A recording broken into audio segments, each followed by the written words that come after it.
Now it's time to Kincade and Salciunas is on the air. Broadcasting live on the Fanatic app and YouTube channel. Here are your hosts, John Kincade and Andrew Salciunas. 97.5 The Fanatic, Philadelphia. Well, we have two playoff series to get excited for, John Kincade. Sixers take care of business last night, as they should have, against the Orlando Magic, winning 109-97, almost hitting the 13-point game that John Kincade predicted. When Connor said yesterday, well, what's going to happen? I said the Sixers are going to win by 13. He goes, 13? I just found it funny that 13? You were ripping me all show, and then you were the one that was most wishy-washy at the end of the show.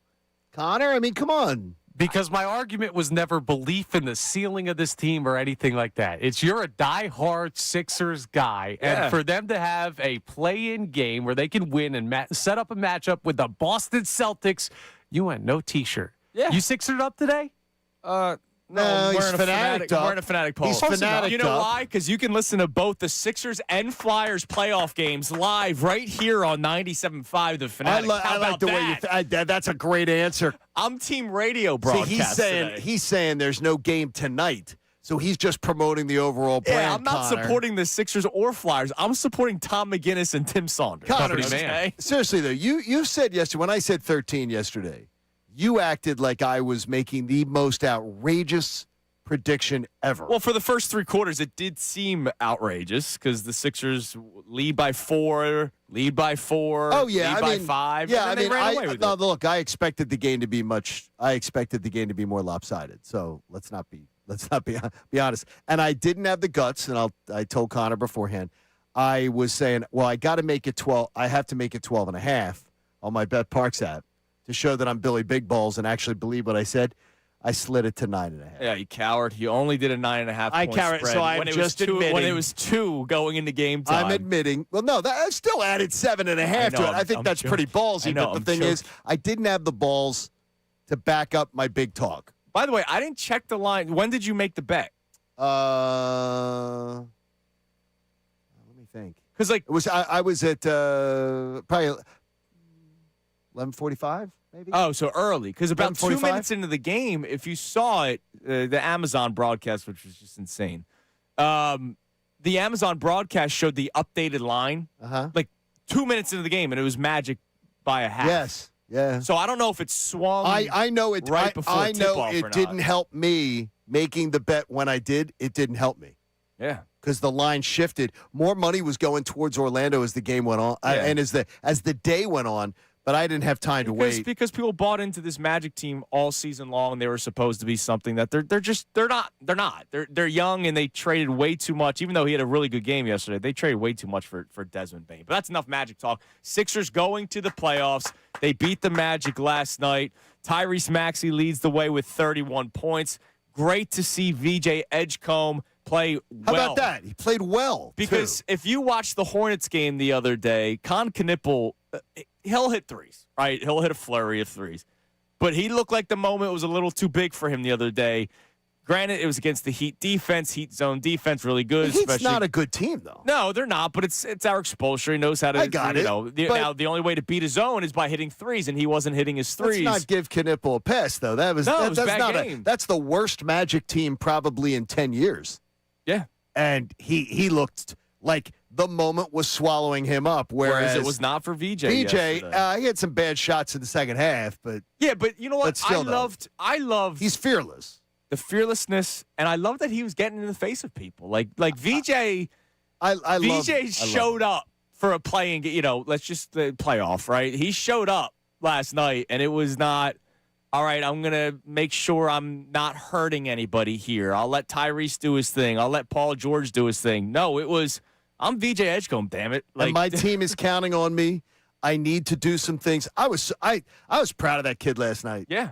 And I love the 77, my lucky number there, so I'm feeling good with that. I loved it. Loved it. We got some young players from our winter teams that we should be really excited about, and they are not afraid of the moment at all. No, it was Porter great. Martone, what we've seen since he just stepped onto the ice and has been a part of that Flyers team. And he rang the bell last night. Yes, he did, which was really cool. I'm glad the Sixers and Flyers did that. Him and Denver Barkey. And you got VJ with the Sixers. So it's great. And so for the first time since 2020, first time since 2018 in person, because it's not bubbles, we will see both the Sixers and Flyers play in a playoff series. And back in January, when we first kind of started that conversation, I may have been a little ahead of myself. That's what you wanted. It's all I wanted. I'm not even saying expectations, right? Like, all I wanted, and this dates back to January, was for the first time in almost a decade to be able to see both teams play on South Broad Street in a playoff series.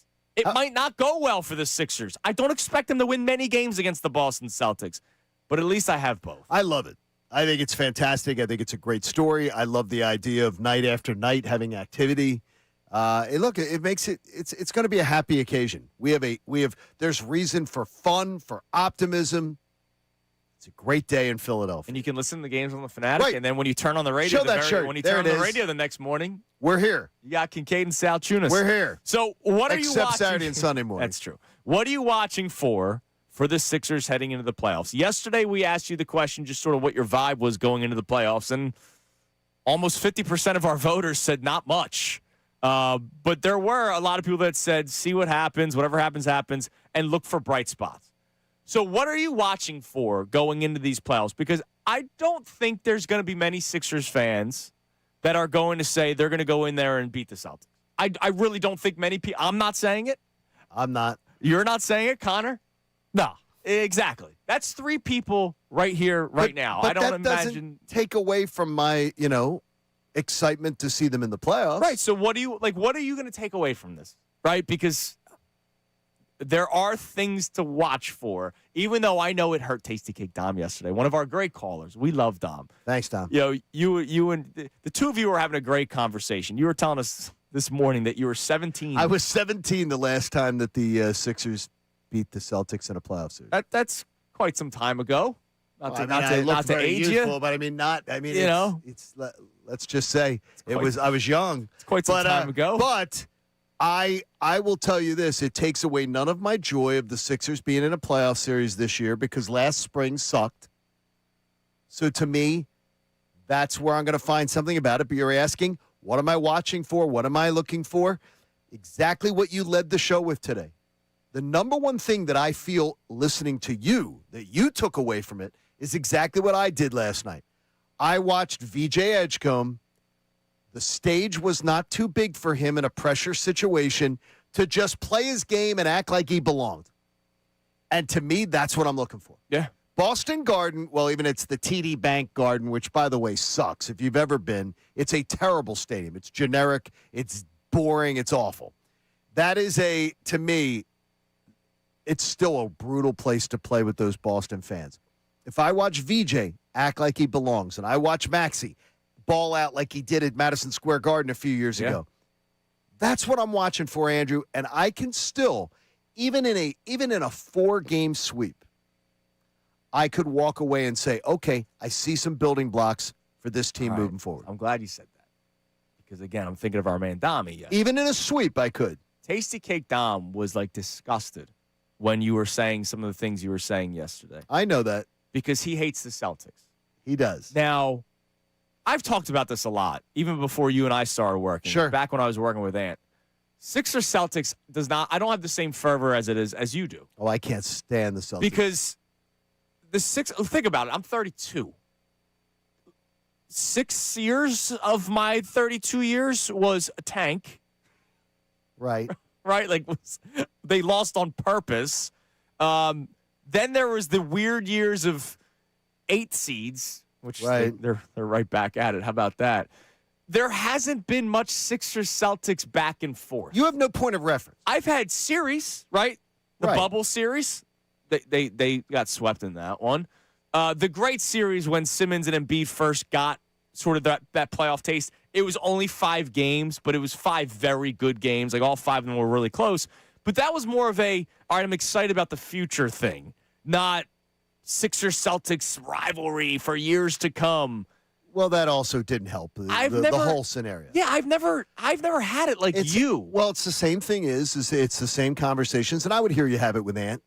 The same conversations that your generation has with Eagles-Cowboys. Right. Eagles-Cowboys doesn't hit the same for you. And have Buddy Ryan. And in your entire life, the Cowboys, the year you were born, the Cowboys won a Super Bowl. After that, they've won nothing. Yeah. They haven't even gotten to an NFC title game. They're relevant because Jerry Jones allows them to be relevant, and the media makes them relevant. Now, it's one of those things where for the half of my life that I lived that you didn't live, the Cowboys were so relevant, they were the most relevant. Right. So it's still there. It's what you grow up with. It's what's ingrained in you. Celtics and Cowboys is ingrained in you. So, but it doesn't affect me the way it affects Dom. I know right now I should expect nothing of the Sixers versus this team, especially with Joel Embiid out. So I'm curious, for those who are more like Dom, are there people out there more like Dom? In case you don't know, he called in yesterday. He can't do the positive takeaways. Like if they lose to the Celtics, and he called in yesterday straight up said like they're going to lose to the Celtics. He's not one of those dopey fans. But he's hurt by it. Like he's already discussed. The series has not even started. We didn't even know that they were playing the Celtics yet because they hadn't beaten the Magic yet. Tasty Cake Dom, one of our great Sixers fans, is not going to have positive takeaways from this series because it's going to be more so looking at the laundry, looking at that green, and seeing Boston beat the Sixers. So I'm curious. What are you watching for? Are you somebody that's going to watch for positive takeaways, or are you somebody that's just going to feel the pain of another playoff series loss? Not to already write that in, but it kind of feels that way. And it being against the Boston Celtics. 610-632-0975. I know it's going to bother some people. There aren't people that will look at it the way you do, John. Yes. There are going to be people that look at it that way, and I think that it's the idea is that, look, can we at least put legitimate expectations on our teams in the postseason? The Flyers can beat the Penguins. The Flyers should be no less than that series, if you look at it, should be no less, in my mind, than like 55-45 Pittsburgh. 58-42 like Pittsburgh. Like it's that series is much more of a little more than a coin flip. Sure. The Sixers series should not be looked upon as the Sixers have a legitimate shot. And if they make some things together, they put some things together, they should win. No, they shouldn't. You shouldn't go in there with expectations. With the Flyers, you should go in with some expectations. You should go in with some expectations that it should not be the potential ass whooping that the Sixers could take against the Celtics. Because the team they're playing is not that good. Oh, boy. You guys want to know the game one line? What is it? Sixers, game one line. Connor, let's play Price is Right. Closest without going over. Celtics. Go ahead, John. 12.5. Right on the money. You don't even have to play. Really? The game. Yeah. Hungry dogs run fast. Celtics are 12.5-point favorites. Game one of the series. Good. Let's go.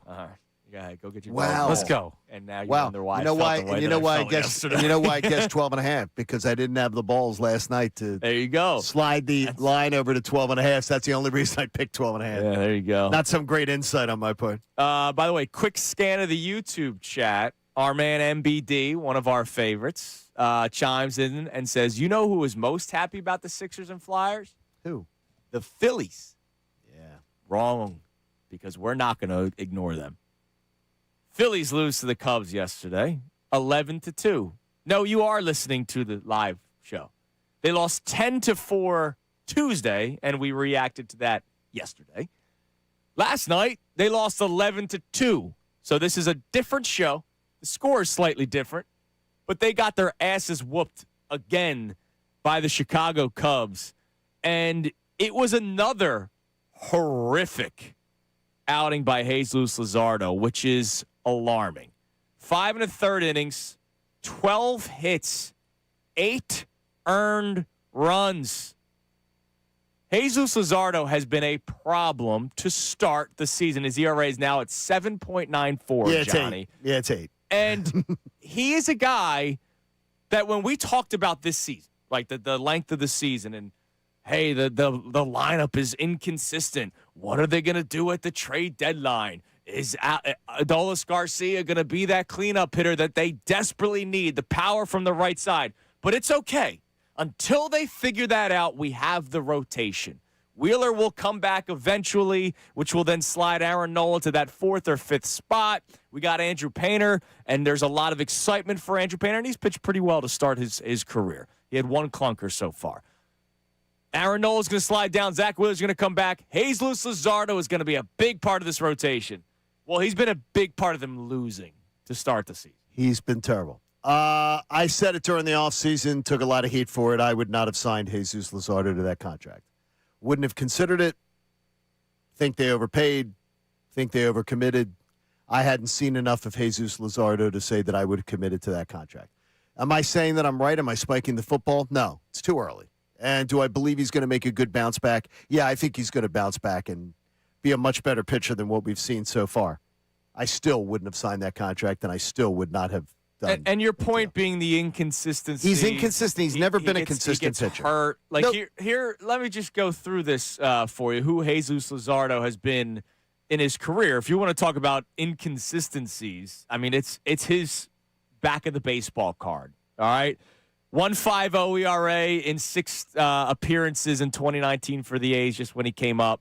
The next year, 4.12. The next year, 6.87. By the way, this 12 and 13 appearances because he's dealt with injuries in his career. 18 starts in 2022, 3.32 ERA. 32 starts, finally, full season. Very good. 3.58 ERA. But then the next year, only 12 starts, a 5 ERA. Last year for the Phillies, 32 starts, 3.92 ERA. You'll take that. Not good so far, with an ERA of almost 8. I thought it all. It's exactly who I think he is. I think there's enough data on Jesus Luzardo to tell me that I think I know who he is. Unless you think Caleb Cotham, who is talked about very highly for fixing pitchers and changing pitchers, that could he work with him? And last year was great. And they probably thought they saw something. And I believe that Caleb Cotham is still going to get – he's not going to be an 8 ERA pitcher. No. But could he be a 5 ERA pitcher? Yeah. We've seen it. And I think that he might end up being that this year, that we're lucky if we get him to be a 5. So, alarm meter or worry meter, where is it at for you? That's our Phillies question, because I saw something yesterday from people that cover the team and people that, write blogs and all that kind of stuff, that they're getting a 2012 feel. If you remember, we had an emailer last year. Okay. Our man Joe G, love him, who kept on tweeting or emailing me 2012 over and over and over again. I thought he was a bit crazy. Even though he's there all the time, I thought he was a bit crazy with the 2012 take last year. They're old, man. They're an old baseball team. 2012 is an old baseball team. Yep. Honestly, what did I say all off season? Well, yeah, I didn't want Real Muto back. They're old. And they doubled down on old. And I said, too, I wouldn't have given Schwarber 5 years. Yeah, I'm fine with that one. I'm fine with that. Okay, they're going to be old. You're heading back into another stretch. It was just a matter of when it's going to happen. They've played 18 games. All right, so when I saw the 22, I thought a little prematurely yesterday from some people, all right, let's slow down here. It's been 2 really, really bad games, but it's not been a fun start to the season. And the guys that we have been worried about, all right? I know a lot of you hated me talking about it all off season. But the guys that we're worrying about have sucked. Yep. Otto Kemp, franchise or championship type player, is batting 125. Alec Boehm, who had the back cleanup to start the season, he's not even in the top 6 of the order anymore. He's hitting below 200. JT Realmuto finally getting a couple of hits the last couple of games, but he's been throwing his hands at the ball. Yeah, he looks. His at-bats look terrible. The guys that you're worried about have been a problem. Uh-huh. And it's once again, other than Crawford and his hot start, your bottom of the order's just been killing you. And by the way, I hope that Rob Thompson pulls out a documentary on Jackie Robinson. Because with a day off today, he sits Justin Crawford on Jackie Robinson night. Yeah, I didn't. Seriously, think of that. seriously, baseball has a night to honor Jackie Robinson, a day of baseball where they're honoring the man who brought the African American player into Major League Baseball. And he says, you know what? I got to sit my 22-year-old and give him a night off on Jackie Robinson night. I'm telling you, the man needs to be nudged. The man needs to be nudged. That's just stupid. Yeah, that's stupid. I There's don't no think reason for it. Sure, I think we got to take that out of the equation. I know optically that might be a weird thing. He was 0 for in his last 2 games, and for a young player, you don't want to get him on a bad slide. So I think that was just give him a day to reset. I think that was, hey, we're facing a pitcher that's pretty darn good left on left, and we just give him time so he doesn't slide further. Yeah, and I think Rob Thompson also did you guys wanted me to keep Brandon Martian against the lefty with the bases loaded? All right, I'll give him the start against the lefty. Yeah, I think that was more. I think that was more of it. He went 0 for 3. I think that was more of it. Look, and it's and thankfully the accountability coffee finally kicked in when the game didn't matter. He hit a home run, yeah. Yeah, when the game didn't matter and it was totally out of the mix. Hopefully we get another TikTok today telling us that, give us another TikTok, Bryce. Can you give us one, please? We got bigger problems than Bryce Harper's TikTok. Give us a nice TikTok, please. Well, no, but I'm saying I'm glad to see he's focused on what's important. Give us a TikTok, please. Coming up next, you mentioned the manager. Yep. At least he did something for maybe the first time ever. Acknowledge that not everything is fine. Now, is that a good thing or a bad thing if he's finally doing that? Hear from the manager coming up next. Some more Phillies talk. NBD, I hear you, but they're not off the hook today. Back-to-back horrific losses, and it's been an ugly start to the season. A lot of the concerns are playing out so far. It's Kincade and Salciunas, 97.5 The Fanatic. Now on 97.5 The Fanatic Sports Update. The Sixers are in. I'm Connor Thomas, and the Sixers advanced to the playoffs last night, taking down the Magic 109-97 in the 7-8 play-in game. Tyrese Maxey had 31 to lead the Sixers in scoring. VJ Edgecombe, Andre Drummond both had double-doubles in the win as well. Here's how it sounded here on the Fanatic. Oubre with it to Drummond. Drummond shoots a 3 from the corner, and it's good. He's going to send the Sixers to Boston.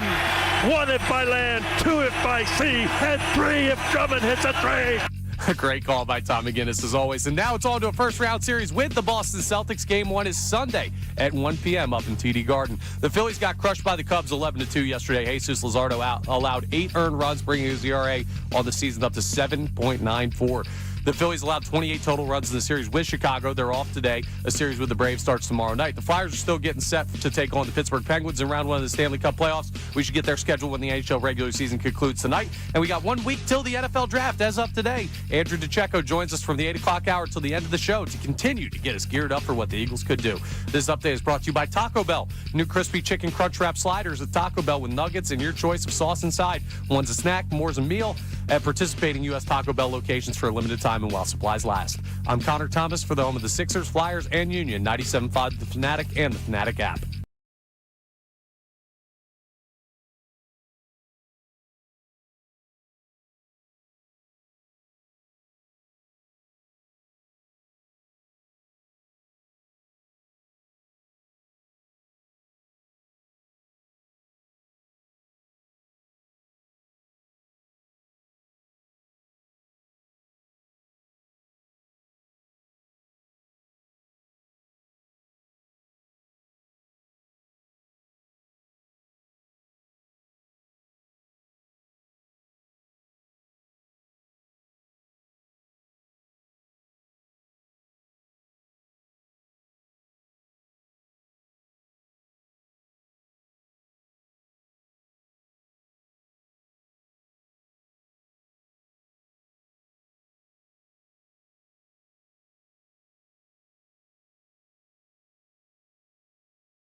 wonderful faces, check out youtube.com/975 The Fanatic Philadelphia. More of Kincade and Salciunas coming your way now. This hour of Kincade and Salciunas is presented by Bradford White Water Heaters. Bradford White, they're here for the pro. All right, shout out to Stanley Krapinski on our YouTube chat. Chimed in saying, good morning, everybody at 97.5 The Fanatic. Well, you know what? Good morning to you. Good morning. That's a nice greeting. Nice. Good morning to you, Stanley. That's a great greeting. It's great. And you know what won't be as great is being called a coward. What? Let's go to Steve in Gilbertsville, who wants to talk about the Sixers-Celtics series. Sixers beat the Magic last night. We've been talking about it so far this morning. We'll get more into the Phillies because Rob Thompson finally... Is he awake? He finally said that things might not be perfect. Oh. So we'll hear from Topper and an alarming stat on Alec Boehm from Jason Stark. But, Steve, who are you calling cowards, man? I'm just saying, I don't know, since when in Philly do we act like cowards and say, if we lose 4-0, if we get swept by Boston, then, we'll have some good takeaways. No, hell with that. Let's go beat Boston. Well, I don't understand. So you want... I know we're what? Underdogs, but we all love Maxey, right? Yes, so, we do. So let's see if he can go get a couple W's. And if he gets a couple W's, you mark my words, Embiid will be back by Game 6. Well, first off, I don't know physically that can happen with somebody coming back from his surgery, but I want to tell you, we're all rooting for that to happen. But why logically? Do you want me to come on? Do you want me to come on and dress up like a Sixers cheerleader and tell you what you want to hear, or do you want me to tell what's logical? Is that I'm going to take good things away from a Sixers playoff series if I see young players do things that they can do on a big stage, because the Celtics are a considerably better team. I get that, but I just feel like we're giving them zero shot, right? Like we might not even play the games. Like, let's play the games and see what happens. Paul George is playing the best basketball he's played as a Sixer since he got here. Zero shot would mean you're saying that they have no shot to win any game and the players are going to get smoked and they can't compete. I want to see them compete. I'm looking for the Sixers to go out there and put a good step forward and see some of their young players play well. But no, I'm not going to come on here and tell you that they got a shot to win. Well, I think the Sixers have just as much of a shot to win as the Flyers do. That's Flyers crazy. Steve, that's They're crazy. not anybody. That's crazy. They win? I love your confidence in the Sixers. Let me ask something. Oh, it's already gone? Steve, great. You're not. I can tell Steve's not paying attention to hockey. Yeah. Steve, how many points this year did the Penguins assemble? The answer is 98. How many points did the Flyers assemble? The answer is 98. So if you're thinking that a series between the Flyers and the Penguins is a series between the Celtics, who won a world championship 2 years ago, Yeah. and the Sixers, you're without Joel Embiid, I would just tell you you're not paying attention. I also don't know why we need to do that. Why are we pitting the two teams against each other? Yeah. Well, that just tells me he doesn't pay. Erroneous. That tells me he doesn't pay attention to the Flyers. And he didn't pay. He's not why? paying attention. If he thinks the Sixers have as much chance to win as the Flyers do, that just tells me he's paid no attention to the Flyers. He doesn't have any. Yeah. Yeah. The Sixers, the Flyers, and the Penguins had the exact same point total for an 82-game season. The Celtics are a considerably better team. Yeah. Than the Sixers. I just don't like. I feel the exact opposite as the caller. I think the Flyers have a chance of winning the series, and I really don't think the Sixers have like any chance at all. But I'm not gonna like try to rip the Sixers while believing in the Flyers. Why do we have to do that? And more importantly, and we're the bad guys. To say that do people really want you to come on the air and go, dude, I'm telling you right now, Sixers are beating the Celtics. Some people do, yeah. They're beating the Celtics.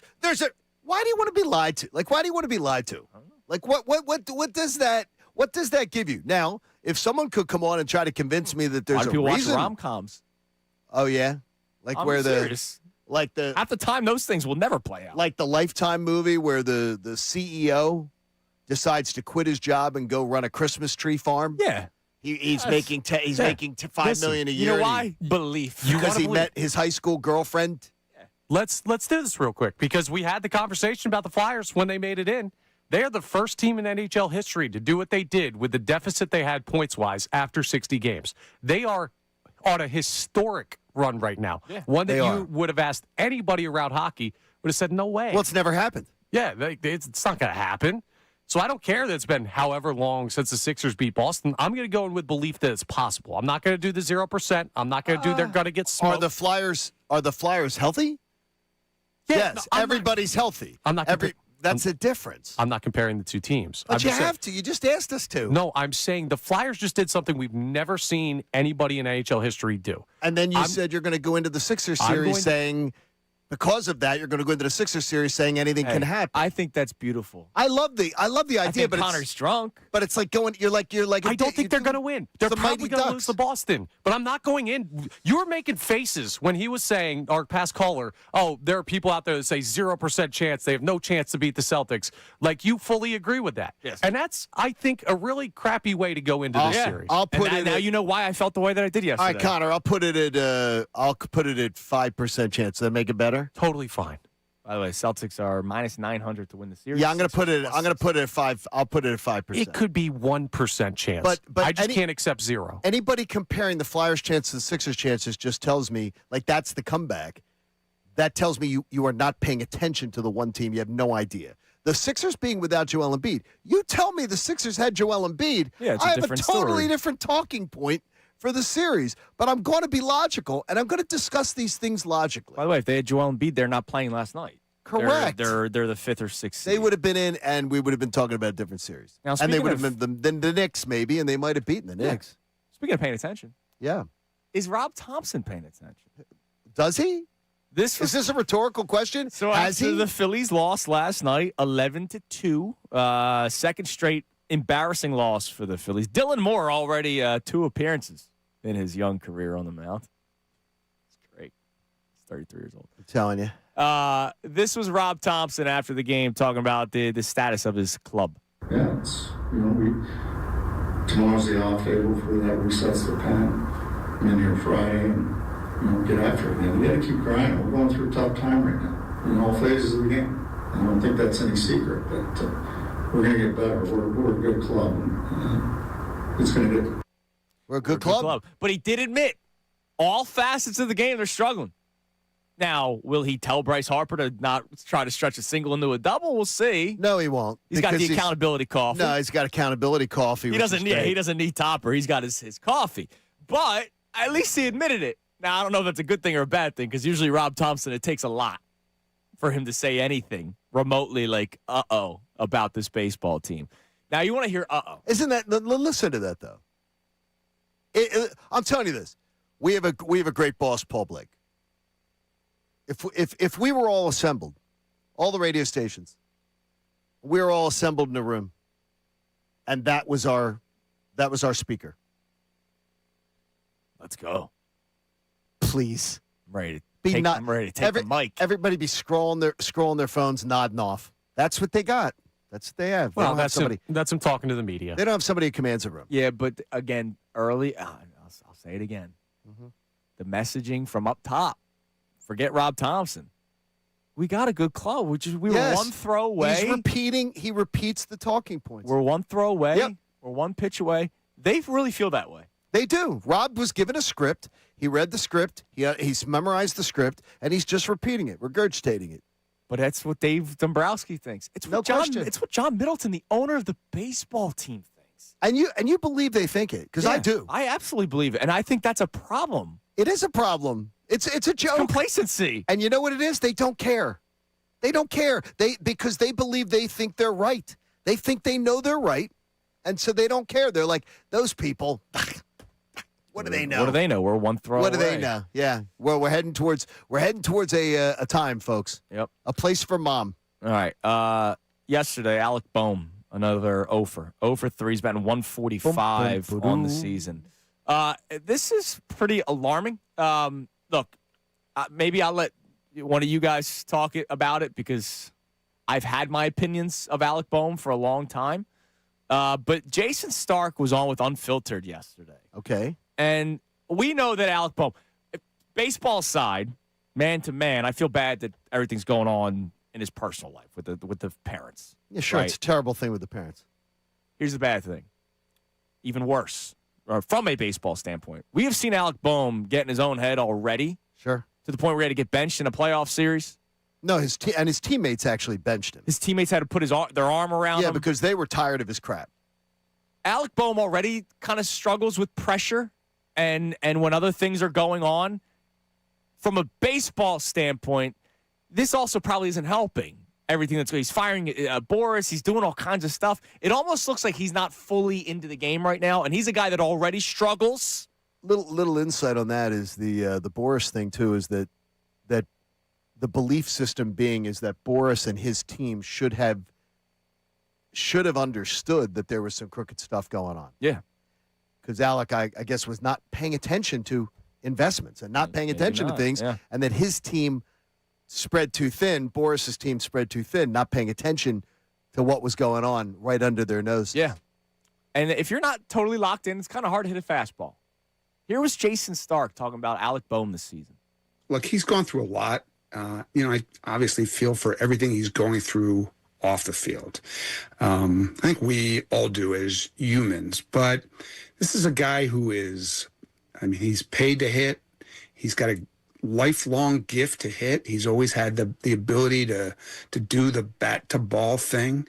And it's just shocking to see him play this way, hit this way. 2 years ago, he handled velocity. He could put the bat on the ball and drive a ball up the gap against velocity. And this year, in at bats ending in fastballs, you know what he is? How about 4 for 50? That's incredible. On fastball. So he's not Nick Castellanos slider low and away. He's not chasing. That's an incredible number. 4 for 50 on at-bats ending in fastballs. Let me see how many at-bats he's had so far this year. Can't be much more than 50. That's an incredible number. We're pretty early on in the season. Oh, my gosh. You know what that means? There's a book. That's not good. He's had 62 at-bats. That's a Dick and Jane book. That's 12 at-bats where it has not ended on a fastball. All right, coming up next, more Phillies talk, more Sixers talk, but we have a very busy week next week. We'll start to let you know what you have to plan for. Flyers schedule is not out yet, but we know the Sixers and Phillies, and you got to balance it all. We'll tell you how it goes coming up next. And a Sixers montage? Kincade Salciunas, 97.5 The Fanatic. All right, let's talk about that FanDuel Sportsbook app. I hope you bet the Sixers, 2.5. Now, maybe you were crazy like John. 9.5. Going 9.5. But as we said at the end of the show, Sixers Magic. Sixers were 2-point favorites when the show ended. I still wanted to take the Sixers to cover the 2. Tyrese Maxey's over. That hit as well. So some nice things happened yesterday during the Sixers game. NBA fans, listen up. You can enter FanDuel's Play-In Palooza for a chance to win a share of $2 million in bonus bets every day of the Play-In tournament. All you got to do is place a live bet using your Play-In Palooza token, which is why yesterday I was telling you, after the Sixers game tipped off, bet the Sixers to win. Then you'll be automatically in the running for that $2 million in bonus bets. So don't just watch the NBA Play-In tournament from the sidelines. Be a part of it. Visit FanDuel.com/local to get in on all of the action. Don't forget to enter FanDuel's Play-In Palooza for a chance to win a share of $2 million in bonus bets. Player game with FanDuel in partnership with Valley Forge, the official sportsbook partner of the NBA. You got to be 21 plus, present in Pennsylvania. No purchase necessary. Opt-in required. Limit 1 entry. Profit boost bonus issued as non-withdrawable profit boost token. Prizes issued as non-withdrawable bonus bets, which expires 7 days after receipt. Gambling problem? Call 1-800-GAMBLER. The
Sean Connor, Kincade and Salciunas, Philly Sports Talk, 97.5 The Fanatic and The Fanatic app. 6:48 here on Kincade and Salciunas, 97.5 The Fanatic, as we are getting closer and closer to a crazy week ahead in Philadelphia week or sports. A great week, yeah. It's great. So we don't know the Flyers schedule yet. We will find that out, tonight? We're going to find out today. All right, we'll find out today.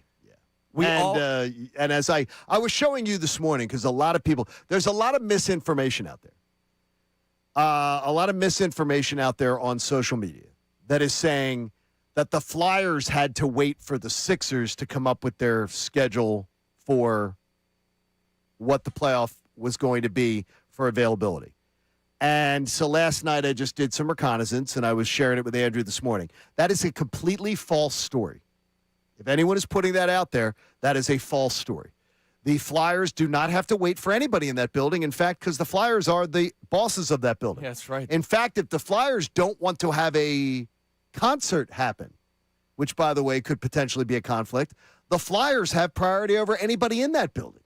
So what the Flyers want, the Flyers will get. It's what the TV networks want. Right. And the Flyers and the Penguins getting national television is a huge priority. The networks are frothing for that series. Because it's also going to be competitive. And they think it's going to be a great series, but they also know, look at the playoff matchups. And this is no, look, it is a knock on the NHL. The NHL is a fine sport. But when you have the Rangers out of the playoffs, the Islanders out of the playoffs, that is like that's bad news for the NHL. The Devils are out. The Capitals are out. There's a Flyers penance. Like, it's the biggest thing as far as trying to get you're trying to get a major television markets and everything. It sucks for the NHL right now. You have Buffalo, Boston doesn't move the meter nationally. Tampa Bay, Montreal, you bring in a Canadian team. It doesn't move it nationally. Carolina, Ottawa, they're like, hell no. Yeah. It's Pittsburgh, Philadelphia. And that's the East Coast always matters more. Colorado and the Kings, yeah, that's of interest. Dallas, Minnesota, The Golden Knights in Utah, no. Edmonton, Anaheim, no. The Penguins and the Flyers is the top TV series of the 8 first-round series. And it's amazing. The Flyers are in the most desirable series. That is the holdup. It has nothing to do with the Sixers. It has nothing to do with a concert. It is that they're fighting over how to split the Flyers-Penguins series up on national TV. And we'll find out today. So what we know right now, Sixers game 1 Sunday 1 o'clock. So afternoon starts Sunday. Rainy day. So rainy afternoon, perfect. You're in. Enjoy the Sixers. Game 2 is Tuesday. Game 3 is Friday. Game 4 is the following Sunday, and then it continues. And it's 7 o'clock on that Sunday. Yes. There is a chance that there could be a potential for a hockey game, but they do not like to do that ever because of overtime. Okay. So there's your 4 Sixers games. There will be more if the Sixers win a game. Phillies next week. Every day they're playing, starting this Sunday. So we have the Sixers-Celtics Sunday, 1 o'clock. Sixers finish their series with the Braves Sunday night. Then they have 3 straight with the Cubs, 3 straight with the Braves. Those are 4 with the Braves, excuse me. No, 3 with the Braves. 3. 4 with the Cubs, 3 with the Braves. But they play every single day. We also have the NFL Draft. Oh, my 1 week from today. So we don't even know the Flyers schedule yet. We just told you the Sixers and Phillies schedule. We have the NFL Draft round 1 Thursday. Of course, rounds 2 and 3 Friday. And then day 3 is when it closes out on Saturday. So we have a really busy week next week where we're going to be balancing everything. Everything. Sixers, Phillies, Flyers, and the NFL Draft. We're 1 week away from the draft. Andrew Pacheco in studio today from 8 to 10. All kinds of fun draft talk with him. It's going to be a wild week next week. It's a buckle up week. You know what's really crazy is we plan our shows. Believe it or not, some days you can't figure that out. But we plan our shows and try to lay out a groundwork. What are we talking about tomorrow? So at the end of the day, we're sitting there saying, okay, what are we talking about tomorrow? Where are we going to lead with? What's it going to be? So we at least all know we sort of have a game plan. And then next week, there's no need for it at all. No. Everything just writes itself. I'll show up at 6 o'clock, turn on the mic. It's like, I mean, everything writes kidding, I itself don't do next, that. but everything writes itself next week. Yeah, it's going to be great. So it's crazy. All right, Connor, you got the montage? All right, we have a Sixers play-in montage with their win over the Magic last night. Here's how it sounded right here on the Fanatic. The Sixers steal the inbound. Ahead to Maxey. Maxey drives. Oh, he's taken down by Bain. And Bain is not certain there's a foul, but Tony Brothers, it was Andy Nagy who blew the whistle, but it was Tony Brothers who kind of described what happened, and Bain got irate and sprinted back out onto the court. 5 on the clock. Maxey near midcourt switch. Wagner has him. Maxey to the corner. Here's Oubre for 3. It's good. His third try in the opening frame. 2 seconds. Bain from 3/4 court. Short, no good. Sixers by 4 after 1. Sixers 3-on-2. BJ right down the lane. Suggs trips him. BJ spins. Foul and good. A pirouette in the paint. BJ Edgecombe with an unbelievable drive. Suggs reaching for air and he fouled him. And BJ with a spectacular spinning move. The Sixers take the lead, and Edgecombe is going to the line. He was dancing in the lane. Into the lane. Paul knocked it away. Steele, VJ with it. VJ drives it, step through. He lays it up and in. Right around Suggs. George with a D. VJ with a layup. And the 76ers lead by 11. And VJ feeling it from Suggs, who, oh, by the way, got tossed in one of these games earlier in the year. And they are being separated right now. We got security out there. We got coaches. We got Kyle Lowry. We got the referee, Kelly Oubre. We got action here in Philadelphia. Drummond screens. Maxey driving it. Wendell Carter puts it up with the left hand. Got it. He banked it in. A terrific drive and a hoop by Maxey. 99-93 Sixers. Oubre with it to Drummond. Drummond shoots a 3 from the corner, and it's good. He's going to send the Sixers to Boston. 1 if by land, 2 if by sea, and 3 if Drummond hits a 3. The Sixers are going to Boston. 109-97, 40 seconds to go. Sixers by a dozen. Drummond in the first part of the game from the corner, he was hesitant to shoot the 3, but he shot it with confidence, and it turns out it's a knockout punch by the drum. You never have to ask Tom McGinnis to bring the energy. Tom McGinnis brought the energy. Great work by Connor putting that together. Sixers win. They start their series with the Celtics this Sunday at 1 o'clock. So coming up next, we'll check the Davis Honda text line for the first time this morning. You can feel the Davis difference by checking them out in Burlington. We love them. What are you watching for in this series for the Sixers? Or are you somebody that's like, screw that, I'm not a watch for. The Sixers got to win, and if they don't win, I'm upset. Want to hear from you on that. And where's your worry meter with the Phillies? Been an ugly couple of games. We'll check the text line coming up next. Also, John Kincaid's wondering why the talking points about Jalen Hurts have changed year in and year out. Not by us, not by the media, but by the Eagles. Kincade Salciunas, 97.5 The Fanatic. Now on 97.5 The Fanatic Sports Update. Sixers Celtics locked in. I'm Connor Thomas, and the Sixers advanced the playoffs last night, taking down the Magic 109-97. Tyrese Maxey, 31 points to lead the Sixers in scoring. BJ Edgecombe and Andre Drummond both had double-doubles in the win as well. Here's how it sounded here on 97.5 The Fanatic. Drummond screens. Maxey driving it. Wendell Carter puts it up with the left hand. Got it. He banked it in. A terrific drive and a hoop by Maxey. 99-93 Sixers.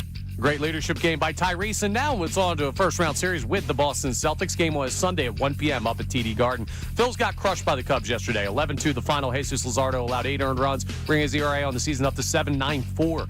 The Phillies allowed 28 total runs in the series with Chicago. They're off today, and they could use it. A series with the Braves starts tomorrow night. Flyers are still getting set to take on the Pittsburgh Penguins in round 1 of the Stanley Cup playoffs. We should get their schedule when the NHL regular season concludes today.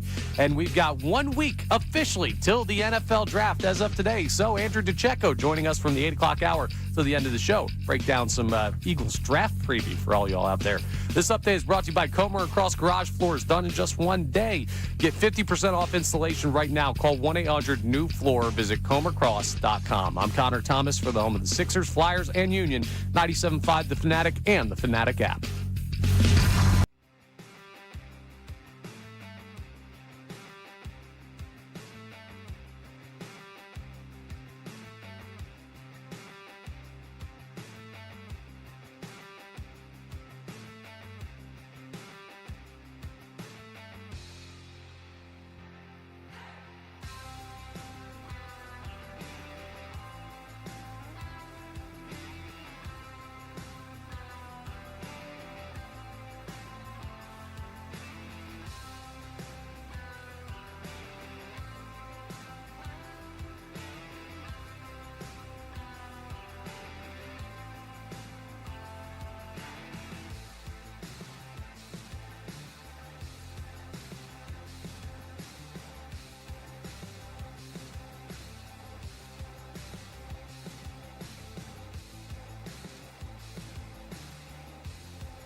of Kincade and Salciunas. 97.5 The Fanatic and the Fanatic app. All right, it is 7 a.m. here on Kincade and Salciunas, 97.5 The Fanatic. Sixers beat the Magic last night, so they are officially in the NBA playoffs. The Flyers, we know, start their series this weekend with the Penguins. So we have Sixers, Flyers for the first time since 2020, both in the playoffs at the same time. First time since 2018 where we'll be able to see them both play on Broad Street, which is great. So it's been a fun day celebrating the Sixers, kind of, because, they're now set up to play the Celtics. I'm sorry to be laughing. I'm not laughing at you. One of our listeners loves Connor, says if you were responsible for the Sixers montage, loved it. Thank you. I appreciate it. And he said he agrees with Andrew, loves the Tom McGinnis energy all the time. In fact, Tom McGinnis for Phillies manager. Are you kidding me? And I just laughed. He bring it. It's Tom McGinnis for Phillies manager. Bring some life to the room. And he goes, what's the argument against it? I'm like, I can't argue against it. He I have a couple. He needs to Tom do, McGinnis he needs is to fantastic. play-by-play. Oh, yeah, he would. We can't lose and we him. can't lose that. We can't lose the Phillies. So maybe after the Sixers get eliminated is when you make the call. Yes. All right, let's check the Davis on the text line. Feel the Davis difference. Check them out in Burlington. We also have the poll that we got to get to. My Twitter's. Is it up? I'm sure it's up because it's Dr. Avidan Appel and Iron Mountain Men's Health. But the old Bird app is having some issues this morning. Yeah, of course the poll's up. The poll's always up, thanks to Dr. Avidan Appel. And our question today, Flyers and Sixers fans, are you the type of fan who can have positive takeaways from a playoff series even if your team loses? Early responses, 68% saying yes, 32% saying no. Now, if you did just Flyers and then just Sixers, I wonder if those options would be different. Oh, yes. You think so? Yeah, because I think so. people are beat up by the Sixers. I think so. I don't think there's as many people like you, John, where you're gonna take away the positives with the Sixers. I think people are beaten down. Like that, our first caller today was upset that we were even talking about looking for positives. Tasty Cake Dom yesterday is like, I can't do positives when losing to the Celtics because I hate them that much. I think there's more people that aren't going to be looking for the positives from the Sixers. They'll do it next year. I'm going to tell you right now that, to me, holding this Sixers team to any kind of standard without Joel Embiid is flat out ridiculous. Like, that's not you shouldn't expect that to happen. You shouldn't expect that.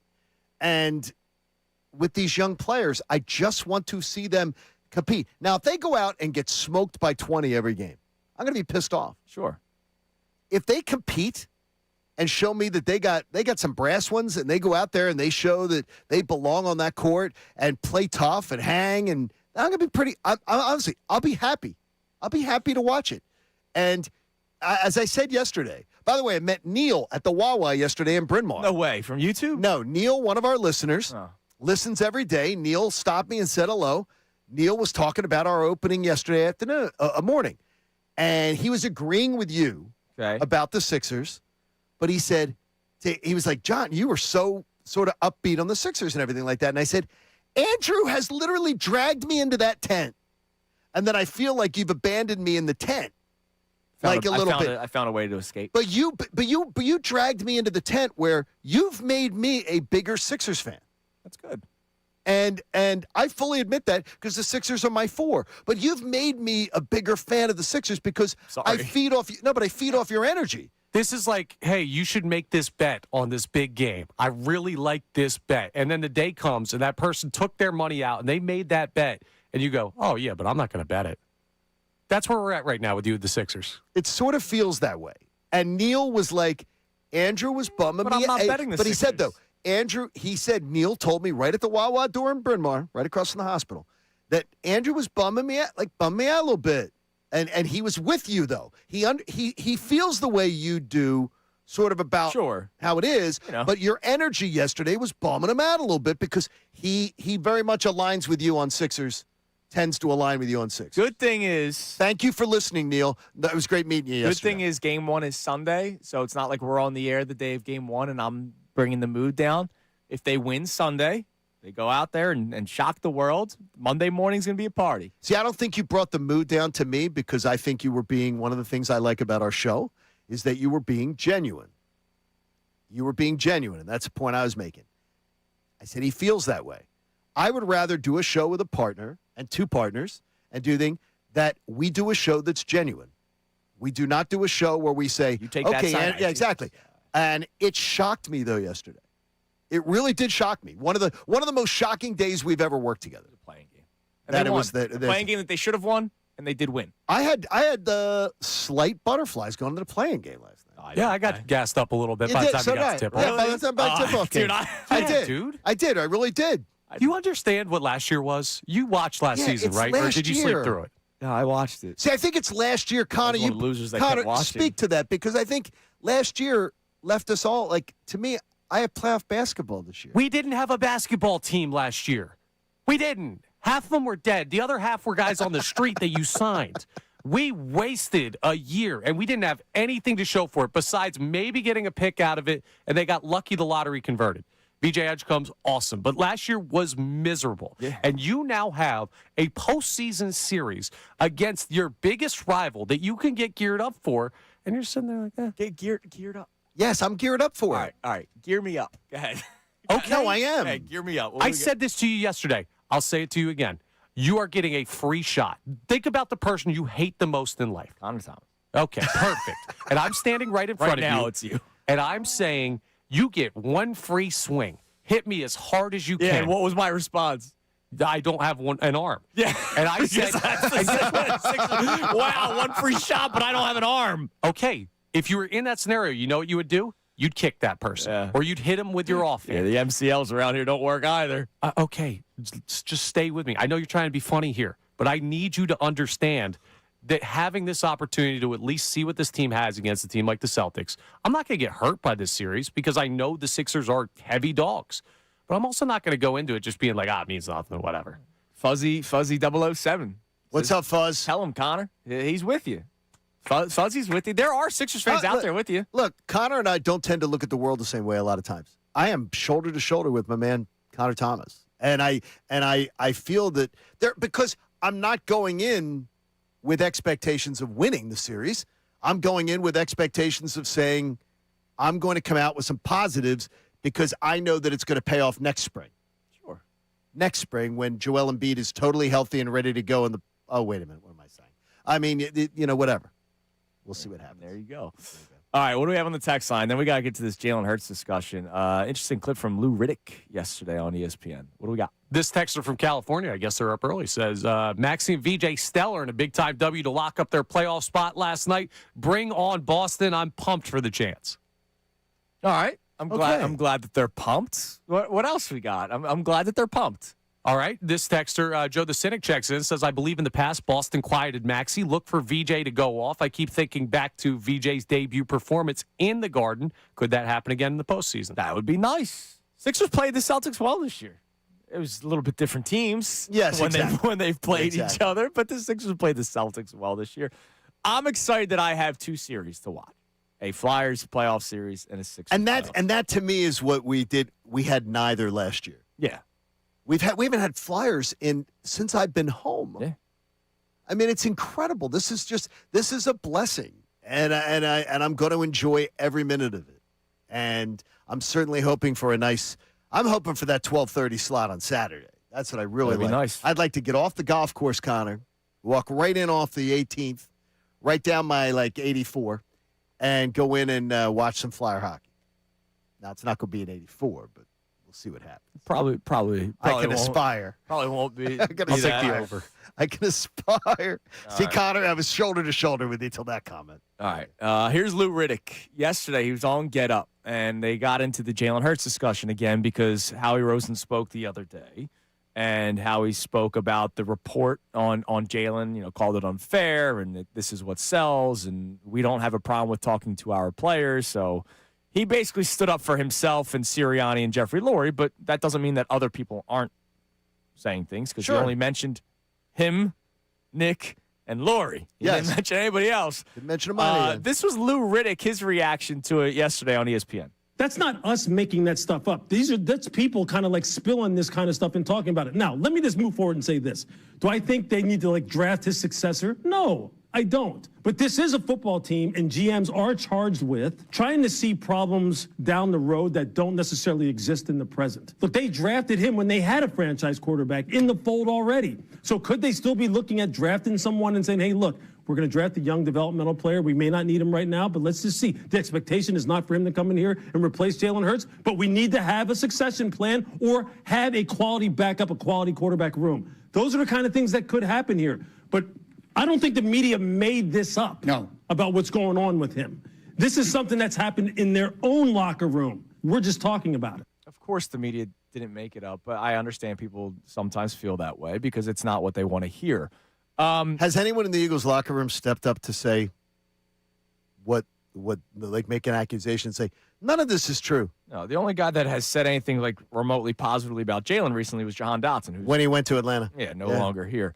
So you're questioning why it's changed from in-house. I got a question for both of you that I want to put to the audience.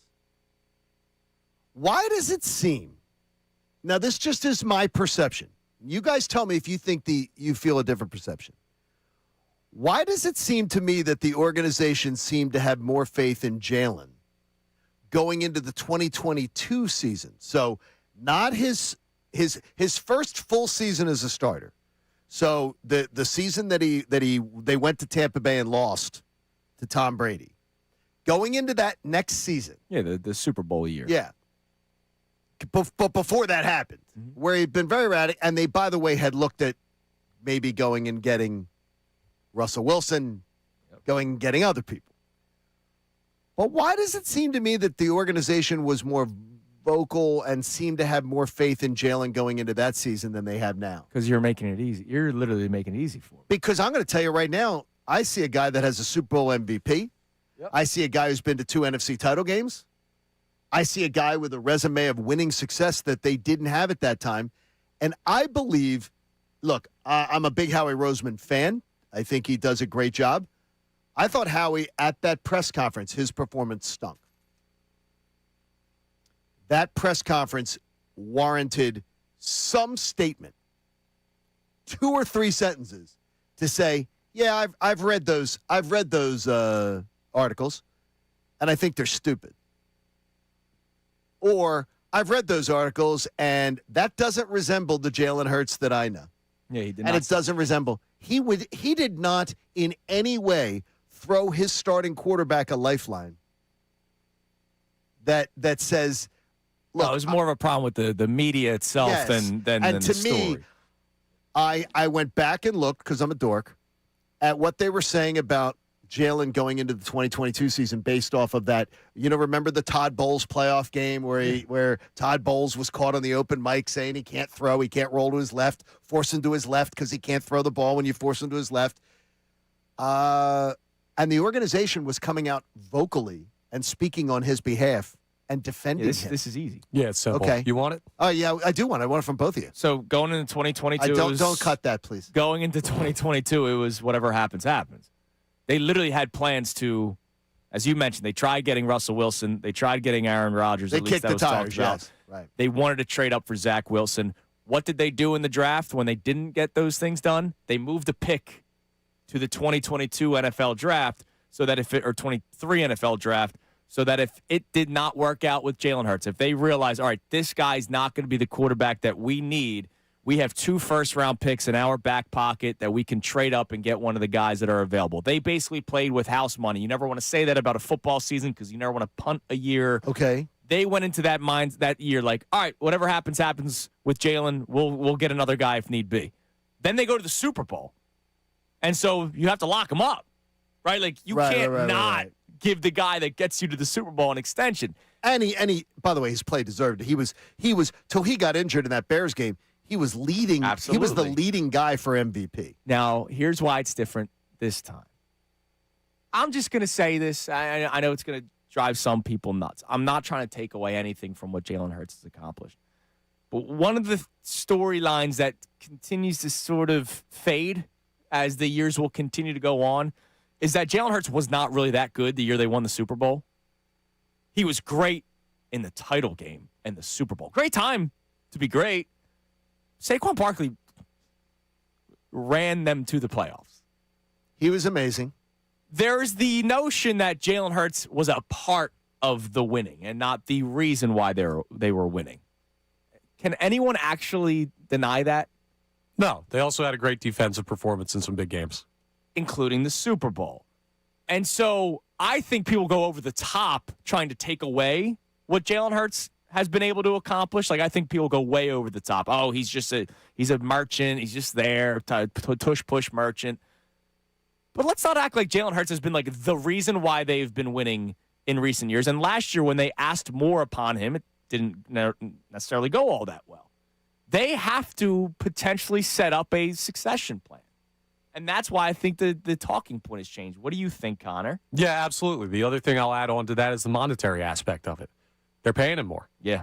You talk different about the guy you're giving tens of millions of dollars to every year versus the guy on his rookie contract. But they didn't say anything positive, guys. He didn't say one word positive. And look, again, huge Howie Roseman fan. That's a misstep. Sure. That's a freaking misstep. Now, Jeffrey Lurie spoke very highly of him a couple weeks ago. But at that press conference the other day, and there were a series of questions about Jalen Hurts, it would have been very easy for Howie Roseman to throw him a 2-sentence, 3-sentence lifeline of, that's not the Jalen Hurts that I've grown to know. That's not the Jalen Hurts that's taken us to 2 Super Bowls. I'm going to choose to recognize the guy that I see in this building every day, unless he didn't want to. Yeah, it could be that. I'm not defending Howie Roseman whether or not he should have handled it the way that he did. We're just talking about why the narrative has shifted. Jalen Hurts is in a totally different position with this franchise than the last thing you pointed to. Like $250 million more. The thing is, though, is that Connor is that he's an asset, okay? Like, he's an asset that the Eagles own. He's an asset that potentially the Eagles could want to flip someday. Why are you not talking up your own assets when you have a chance? Oh, it's because it's A.J. Brown's turn. Like, why are you not talking they'll do that with Jalen. Why do you not talk up your own assets? Why do you not want your assets to be built up? I mean, they have, and I believe. I don't think they have. They have talked up Jalen Hurts, and I fully believe they will do that again. And just now, I mean, I don't think they did anything to devalue Jalen Hurts in that press conference. You just wanted to see them back him up more, and they didn't. That tells you where they're at with him right now. Yeah, I can't remember the last time I heard them really chatting up Jalen Hurts. Probably last season. Howie and Nick selling me because the owner, Nick does all the time. Yeah, Nick loves him. Nick talks every one of his players. I'm talking about these stories where he's being a aloof teammate. He's not. Because, I mean, we've heard this before. Maybe because it came from inside the house. It is. The call is coming from inside the house. It's a horror movie. But it's happening. But it could be to send the message. Yeah, and that's just it's really bad. It's bad. It's bad unless it works. Coach's son, man. He's coach's son. Yeah. But if he goes out and the motivated Jalen Hurts has the best season we've seen since 23. Yeah. Like, come on. I get you. We don't know. I get what you're saying. You're saying. Times are changing. All right, let's go to our man Jay in West Philly. What's up, Jay? What up, y'all? Jay, Dude, how you doing, man? Where you been? Oh man, look, I've been holding on. I'll be driving down, so you know it's hard to catch up with y'all. But I hear you from time to time, just not here. Yeah. Look, y'all hard to catch up with though. I'm glad you're still. I'm just glad you're still kicking. That's all I care about. Oh, shoot, you know I don't forget about you, man. You know I've been talking to you for a long time. I know you're my man. Why, you're my man. Miss look, you. that's why the Sixers thing I want to touch on, but I definitely want to touch on the Hurts thing too. So if I got time for that, go for it. First? Sure. What's up, buddy? All right, now the Sixers, Tunis, I'm gonna give you a little bit of optimism. Okay. Now, what you always been talking about for the Sixers, we was always missing. For years, we couldn't get. Wing. Exactly. And how many of them do we have now? Got a couple. Kelly Oubre playing really good basketball. Look, the big shame for Oubre and his tenure with the Sixers is he should always be a guy coming off the bench, but there's always something going on where he has to start. But he's a solid player for him. But good club. The Boston players, both of their best players are wing players, right? Mm-hmm. Okay. Dude. So you think Oubre and PG can take down Tatum and Brown? Really? No, they can make them work. That we never had wings. Okay. They gonna play defense. Okay. They gonna make them both work on defense too. So we got George, Oubre, Edgecombe, and Grimes. 3.5 to 4 wings that's going to make them play both sides of the court. All right. I like it. Look, I appreciate your optimism. And this is the best coach. Shoot, this is the best coach we had in all these Boston matchups. Better than Brett Brown, better than Doc Rivers. Well, that's the truth. Well, what has Nick Nurse done for you to really feel good? But I like him over those two. The lesser of three evils. All right, I like him over those last two coaches in these matchups. All right, what do you got on Hurts, Jay? The thing with Hurts is, I don't believe it was 12 sources on that story. It's only how his response was is just the one source. In my mind, there's two people in there that like Jalen. But it just happened to be the two most important people, Lurie and his son. Everybody else, see, Howie still got an ego. Because that wasn't Howie's pick. That was Jeffrey's pick. What was Howie, it? Yeah, I don't know. Jay, I don't know how true that one is, Jay. Thanks for the call, It was brother. actually Doug Peterson's pick. Doug Peterson was a big part of it, too. And Jay, they didn't lie about 12 sources. No. Here's where Howie's ego might actually be real, right? I built this team that won. Jalen Hurts is another rookie quarterback type of thing, contract. Yeah, but Jalen Hurts is another piece to my creation, my puzzle. Oh.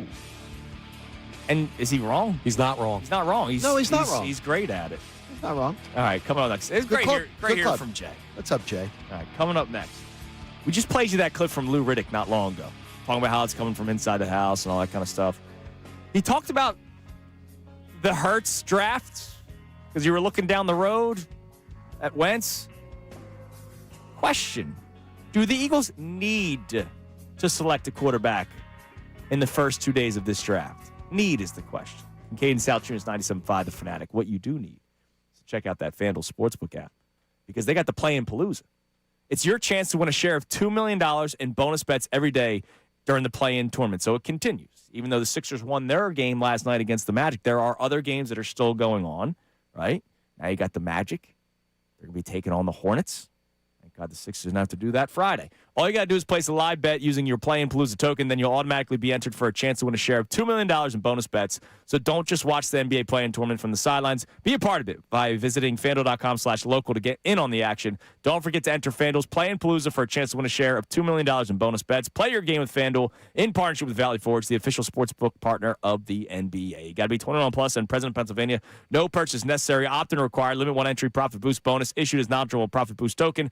Prize is issued as non-withdrawable bonus bets that expire 7 days after receipt. Gambling problem? Call 1-800-GAMBLER. Now on 97.5 The Fanatic Sports Update. Sixers secure the 7th seed. I'm Connor Thomas, and the Sixers advanced to the playoffs last night, taking down the Magic 109-97 in their play-in game. Tyrese Maxey, 31 points to lead the Sixers in scoring, and VJ Edgecombe and Andre Drummond both had double-doubles in the game as well. Here's how it sounded here on The Fanatic. Into the lane. Paul knocked it away. Steele, VJ with it. VJ drives it, step through. He lays it up and in. Right around Suggs. George with a D. VJ with a layup. And the 76ers lead by 11.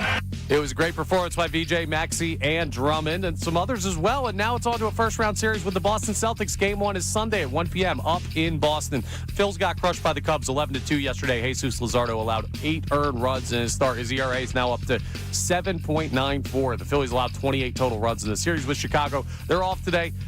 They need it. They start a series with the Braves tomorrow night. The Flyers are still getting set to take on the Pittsburgh Penguins in round 1 of the Stanley Cup playoffs. We should get their schedule when the NHL regular season concludes tonight. And we've got 1 week till the NFL draft. As of today, Andrew DeCecco will join us from the 8 o'clock hour till the end of the show to break down everything you need to know about that. This update is brought to you by Papa John's. They're turning up the heat with your choice of 3 new oven-toasted sandwiches. Just $7.99 each or $6.99 with Papa's pairings. Order today at papajohns.com on the app or stop by your local Papa John's. I'm Connor Thomas for the home of the Sixers, Flyers, and Union. 97.5 The Fanatic and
Salciunas, 97.5, The Fanatic. 7 a.m. hour is brought to you by the BetParks online casino and sportsbook app. Live bet sports on the BetParks app. Play all your favorite casino games. There's always another way to win on the BetParks online casino and sportsbook. Got to be 21 in Pennsylvania, Jersey, or Maryland. Gambling problem? Call 1-800-GAMBLER. You just heard the promo for Andrew DeCecco's weekend show, Birds Digest. He joins us 8 o'clock. For the rest of the show, 2 hours in studio. A lot of draft talk. We are 1 week away from the NFL draft. Next week's going to be insane. We have Flyers, Penguins. We have Sixers, Celtics. We have Phillies, Cubs, Phillies, Braves. And the NFL draft starts next Thursday. So a lot will be going on next week. It's going to be a lot of fun. We appreciate all of you that's been with us every single day. And if you're with us next week, buckle up, man. It's going to be so much fun. It's going to be a blast. We're lucky we have DeCecco, though. Damn right we do. Because there's going to be so much. Last year, our focus was the draft. Yeah. Well, it's because that's what we had. Sixers were done. Flyers were never in the mix. Done. I mean, there it was. So this year we've got so much going on, and thankfully, the best Eagles insider to be on local sports radio to be there is going to be great. I totally agree. He is the best, and he just dropped his Eagles only mock draft 3.0 2 days ago. So right at the start of the 8 o'clock hour, like literally, we're doing the key word for your chance to win $1,000. And then going right into his latest mock draft so that we can start learning some of these players that he thinks the Eagles could target, not just in rounds 1, 2, and 3. He's got it all taken care of. Eagles don't have any 7th-round picks right now, so he has them up until their final pick in the 6th round. Where are they getting me my kicker? I don't think I saw it on the mock draft 3.0 because remember, Howie Roseman spoke very highly of Jake Elliott not that long ago. All right. Let's go to the phones real quick, and then I want to ask this Jalen Hurts question about the draft because I wonder how many people feel a certain type of way about if they select a quarterback. But let's go to Xavier in Newtown Square, who was our winner of the Sixers tickets yesterday. And I said that the winner had to bring the energy from tip-off to the final buzzer. Xavier, I got to hear how your voice sounds this morning. Yeah, it's getting there. It feels good, bro. It feels good. Me and the wife had a great time last night with the people around us. That's awesome. It was the first game, so it was great to take her to her first game in the playoff tournament. That's great. Yeah, it was definitely a great time. She definitely enjoyed it. I enjoyed it probably more. It started off a little rough, you know. I felt like we couldn't get a call. It felt like it just felt so dysfunctional, and then it made me feel kind of scared a little bit, to be honest, to go against the Celtics because at the end of the game, you know, you got a bunch of people saying we want Boston, and I was saying I think Boston wants us, but you know, at the end of the day, I still feel good. Like John was saying about just I know people don't care about the experience, but just how we're saying the same thing about the Flyers and their experience. We still got young people on the Sixers that need the experience, and you never know what can happen. Like I said, you could always steal one game, Joel come back, and then it's a series. Yeah, you know when you're full strength. I don't think Joel's coming back. If the Sixers win a game, I think if they win one, I don't believe it. Yeah, if they win one, I think if they're getting killed these first 2 games. Then I don't think so. But I think if Bob Cooney, who we all respect, last night had it, for on Patterson. The typical is a month. The typical is a month. I don't think he's coming back. I think it's just a talking point. And Bob putting that out. Bob's very rational. Yeah, he is. I don't believe that he's coming back. Hey, Xavier, real quick, what was the atmosphere like yesterday? I know the ticket prices right before tip-off weren't that high. It didn't seem like a hot ticket for people. It was great, man. I felt it, I mean, especially in the beginning of the game when I first was kind of sitting down. I think it was Oubre was in the face of somebody, and I think that like jump-started everything. And everybody, especially in my section, it was fired up. My wife had a great time. She's saying now she wants to go to a hockey's playoff game. Oh, wow. See, I like that. That's awesome. It's firing me up. It's firing me up. See, that's great because you can share it. You can share it. Yeah. That's a great thing. I'm glad he won. Look, I felt bad for the guy with the deceased dog. Like I felt really bad about that. We did a coin flip, the old-fashioned coin flip, because we couldn't pick between the two. Because we were torn apart by both stories. Yeah, it seemed like Xavier had a great time. And I'm glad. That's awesome. And I love the fact that you can, if you share something with your spouse, like Christina and I do not share sports. We do not. But she is so excited I'm taking her to game 4. Oh, that's great. She is like, okay, so wait a minute. What does that mean? Is there a game 4? And I'm having to explain to her, it's best of 7. Yeah, there's going to be a game 4. So she's like, if the Flyers win 2, I said they're not going to be sweeping the series on it. No, you're watching the clincher. I said that Flyers in 4, they baby. could, but they could win that night. Yeah, I'm like, yes, they could, honey. Yes, they could. See, that's the belief we need right there. She's going, yes, they could win. So I could see the clincher that night. I'm like, yeah, you could. I'm not saying plan on that. Like, you don't plan on it. Look, our callers and some of our texters have been more positive, which is great. And I like that very much. Yeah, I appreciate that. That's great.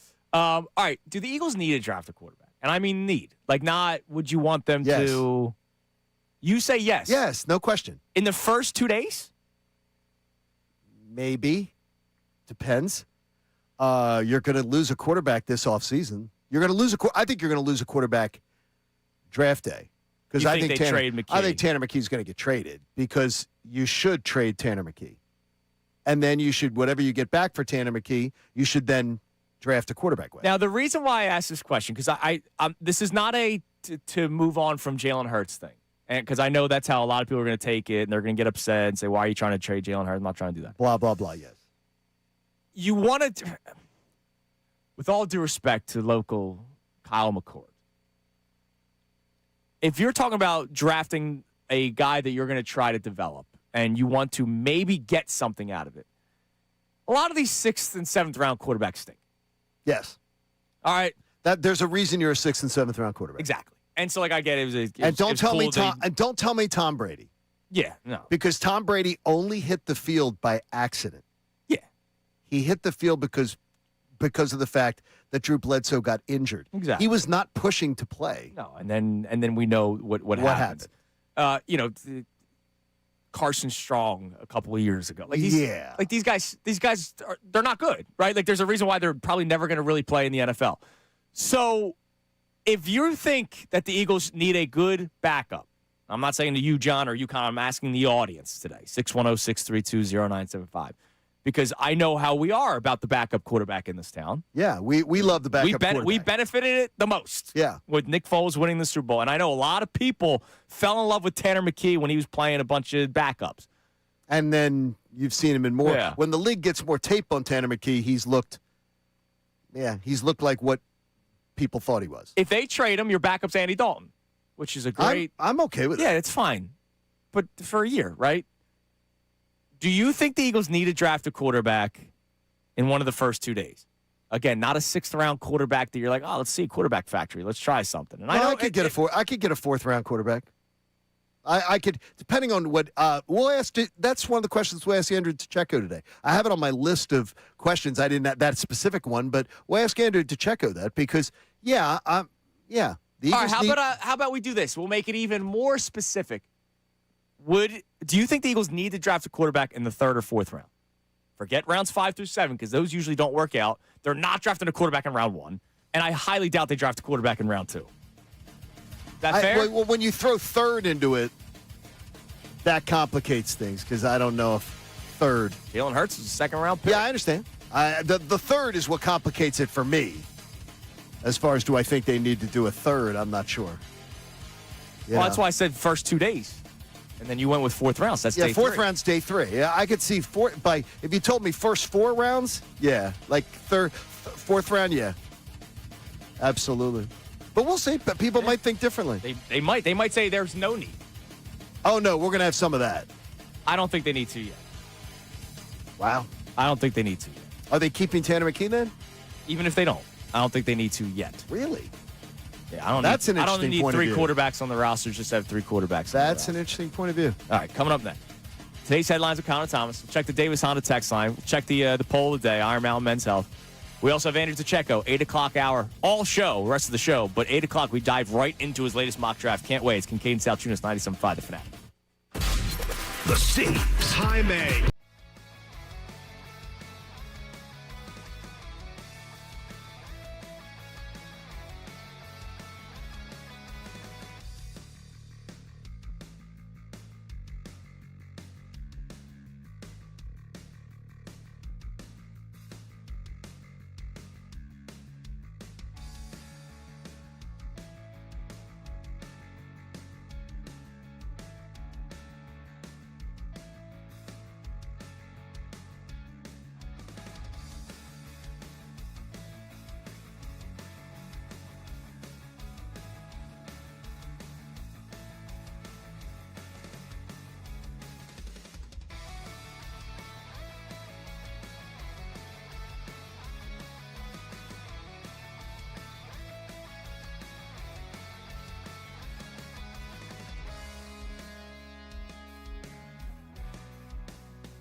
Back to Kincade and Salciunas, 97.5 The Fanatic and the Fanatic app. It is 7:47 here on Kincade and Salciunas, 97.5 The Fanatic. Andrew DeCecco will join us in studio from 8 until the end of the show. And we're going to dive right into his latest mock draft.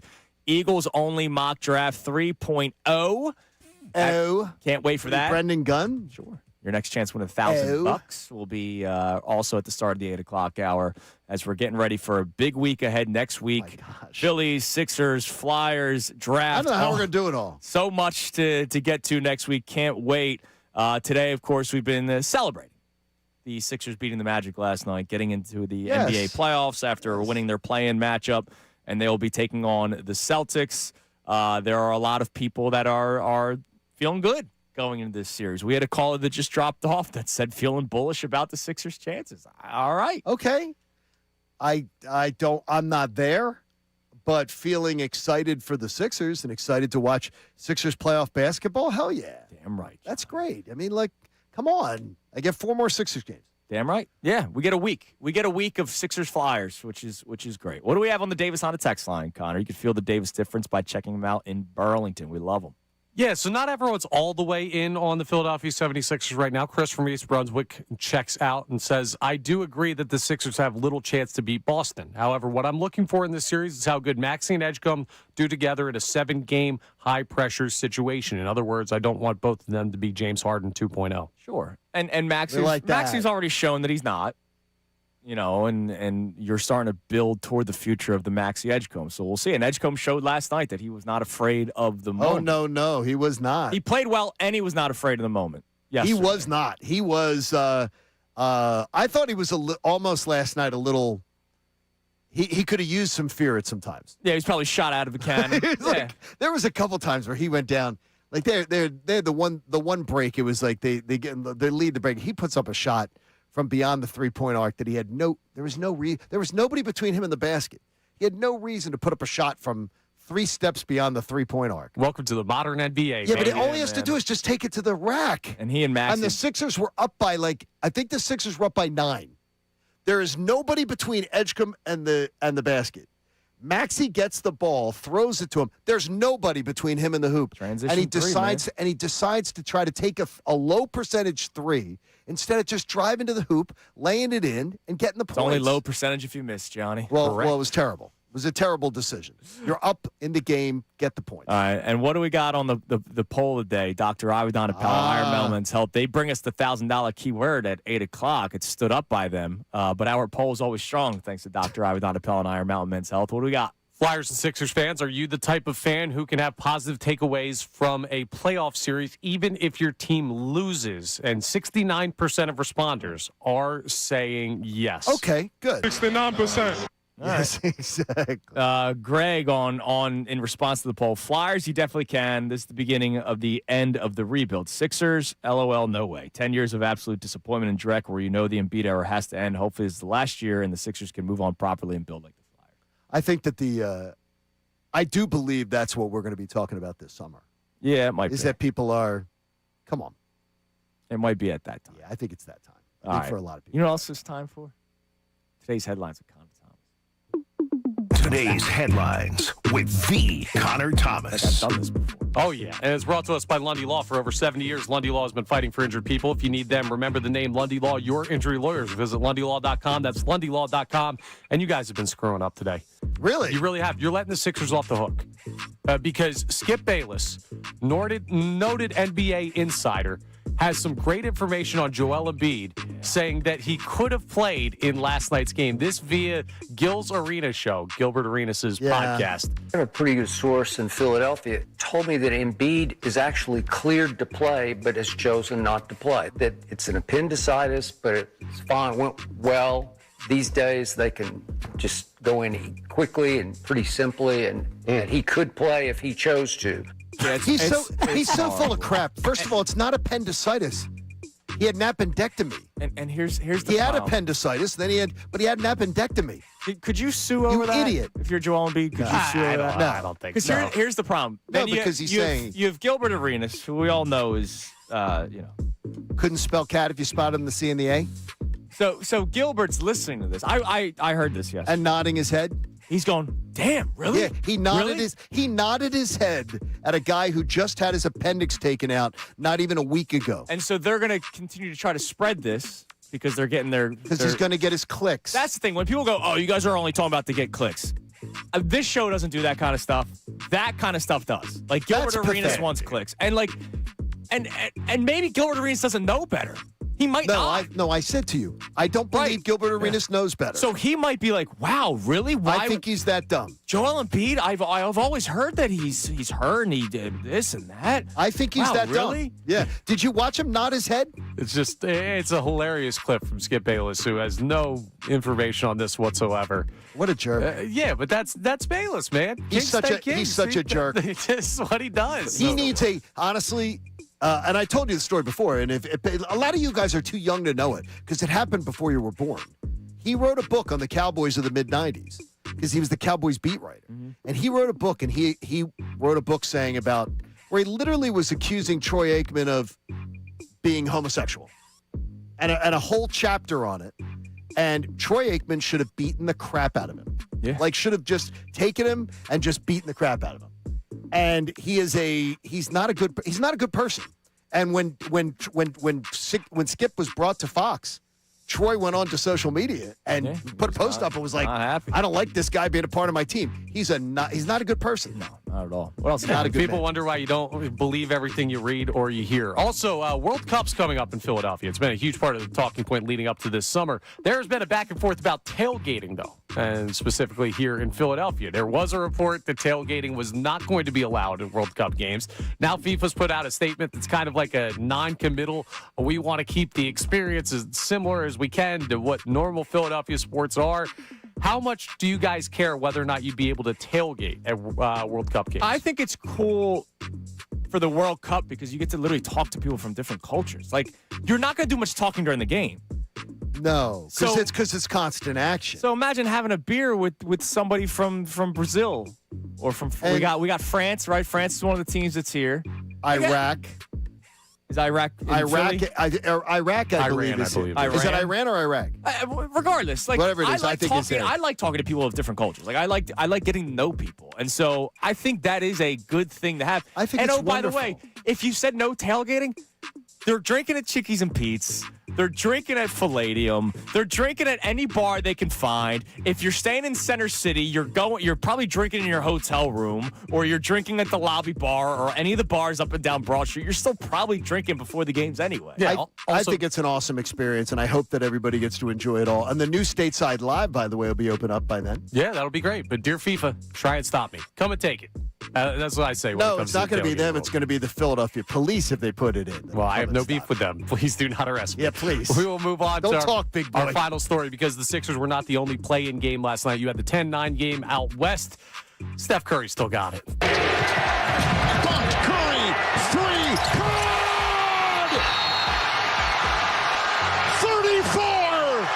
34 for Curry! So the Warriors stay alive, the Clippers are eliminated, and the best part about all of this, the Clippers pick now goes to Oklahoma City. Yeah, it's unbelievable. That's incredible. Oh, man. Steph Curry's the best because he can just like show up and play basketball.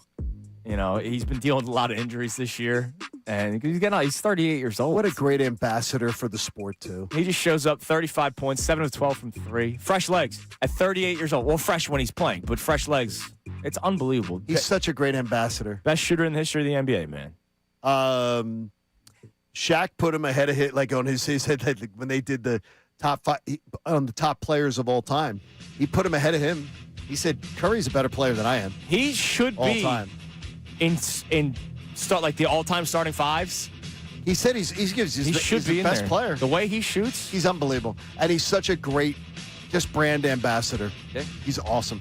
All right, coming up next, Andrew DeCecco in studio with us for the rest of the show. Remember, your chance to win $1,000 right at the start of the hour. But also, Andrew DeCecco just dropped his Eagles-only mock draft 3.0. We're going to get right into it.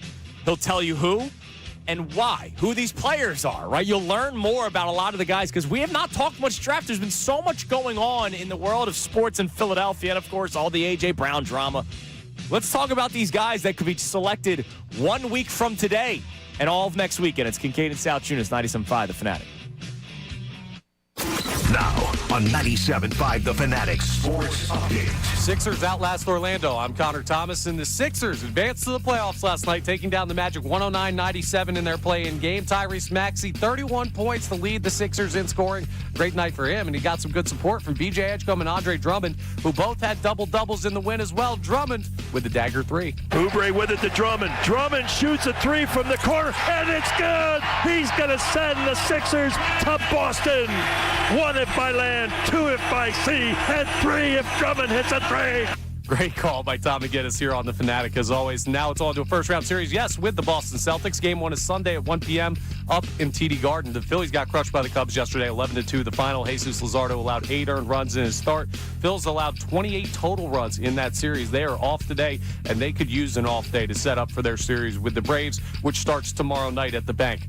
The Flyers are still getting set to take on the Penguins. Round 1 of the Stanley Cup playoffs coming your way this weekend. We should get the exact schedule when the NHL regular season concludes tonight, so we'll keep you updated on that. And we got 1 week till the NFL draft as of today, so Andrew DeCecco joins us next to break it all down. This update is brought to you by Straight Talk Wireless. Every now and then, you find a deal where you get more and pay less. Now, that's a good deal. That's Straight Talk Wireless on Verizon's 5G network. Find it exclusively at Walmart and StraightTalk.com. I'm Connor Thomas for the home of the Sixers, Flyers, and Union, 97.5 The Fanatic and the Fanatic app.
You some money, all right?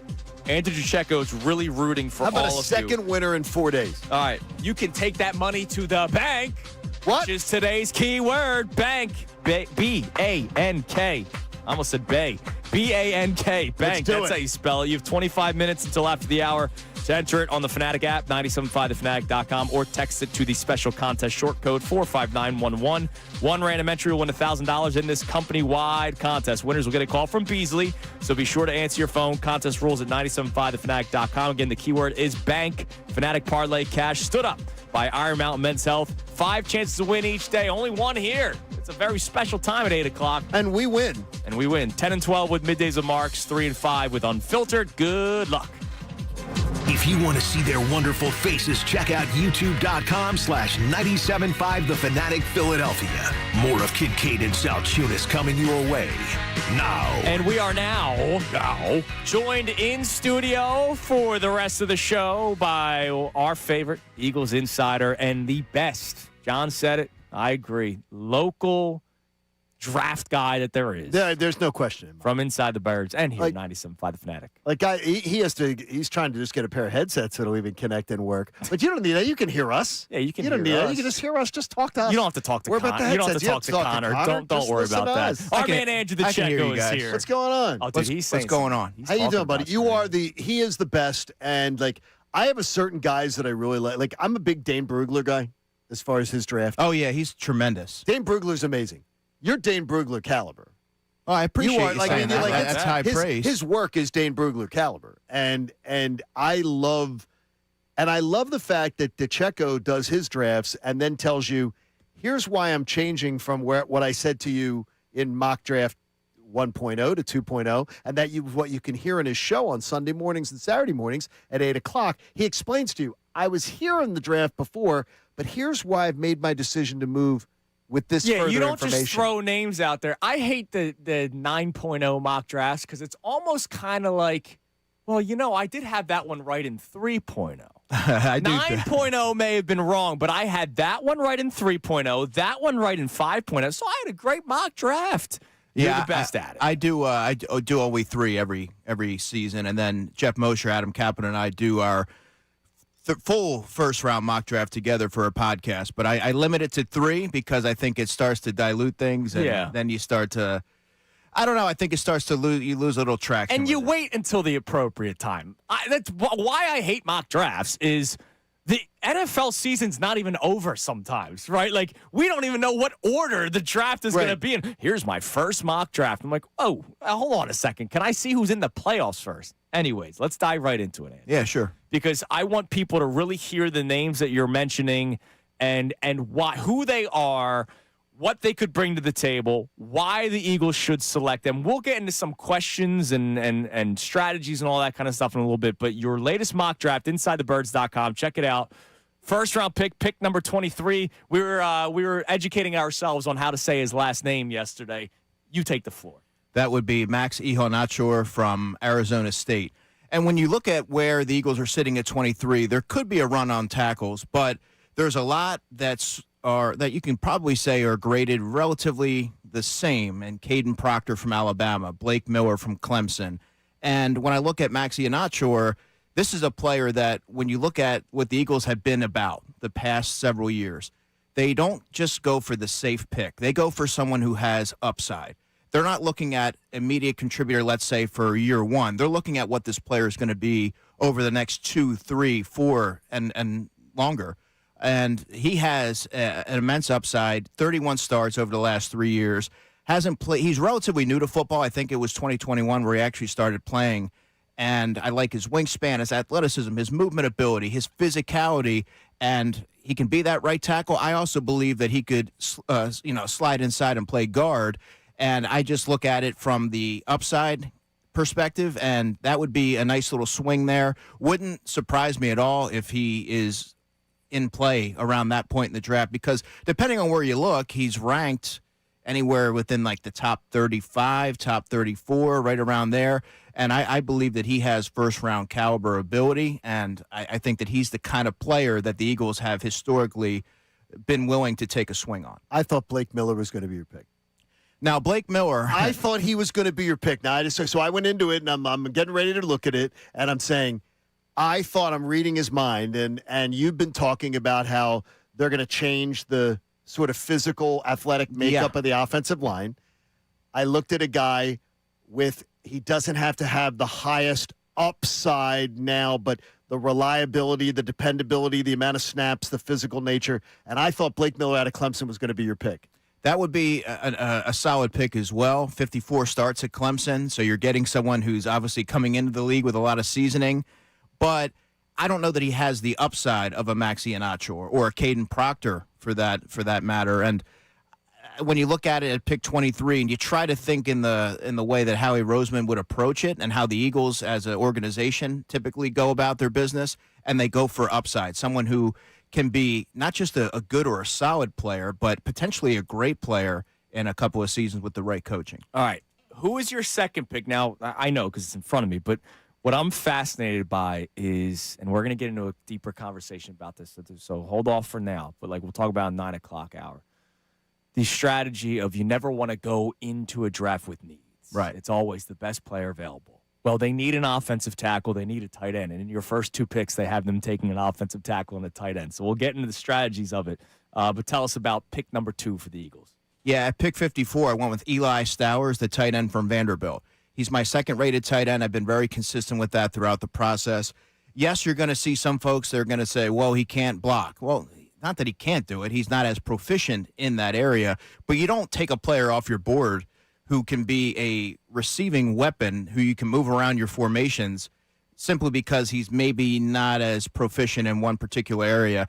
The Eagles didn't realize that Dallas Goedert was going to be a proficient blocker either, but he sort of developed into that. And so I look at Eli Stowers as a player that you can move him around formations. When you look at NFL offenses, what are they trending towards? Spreading teams out more. You can move them out wide. You can move them all over the place. And I think that his ball skills and his natural feel for finding the soft spots in zone route running, he was a former quarterback. So, and when I interviewed him, he really he agreed with me on this, in that you see things differently when your previous background's a quarterback in terms of landmarks, where you need to be, and you can make life easier. So I think that he projects as a security blanket at the next level, but also a dynamic receiving threat. Look around the NFL. That's the growing trend right now. Absolutely is, especially in this kind of an offense, the Sean Mannion style. Who were the other guys that would be available around Stowers?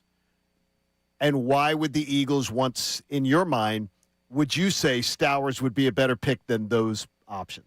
Yeah, that's a great question, John. In full transparency, I was torn there between... Because I love Stowers, by the way. I was torn between Eli Stowers and wide receiver Chris Bell from Louisville. One of my favorite, if not my favorite receiving prospect in this class.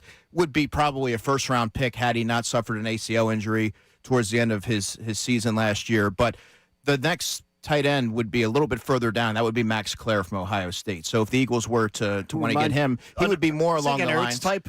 He kind of reminds me of Ertz. Right. Good, he will he'll fight for the football. Good at working the short to intermediate level. Is a better blocker than Stowers, and probably a little bit more of a refined prospect. And I think he would be a fine selection when the Eagles are on the clock, but not at 54. That would be the next pick. All right, pick 3 is interesting because we have seen the wide receiver after wide receiver after wide receiver moves for the Eagles, and you have them taking one.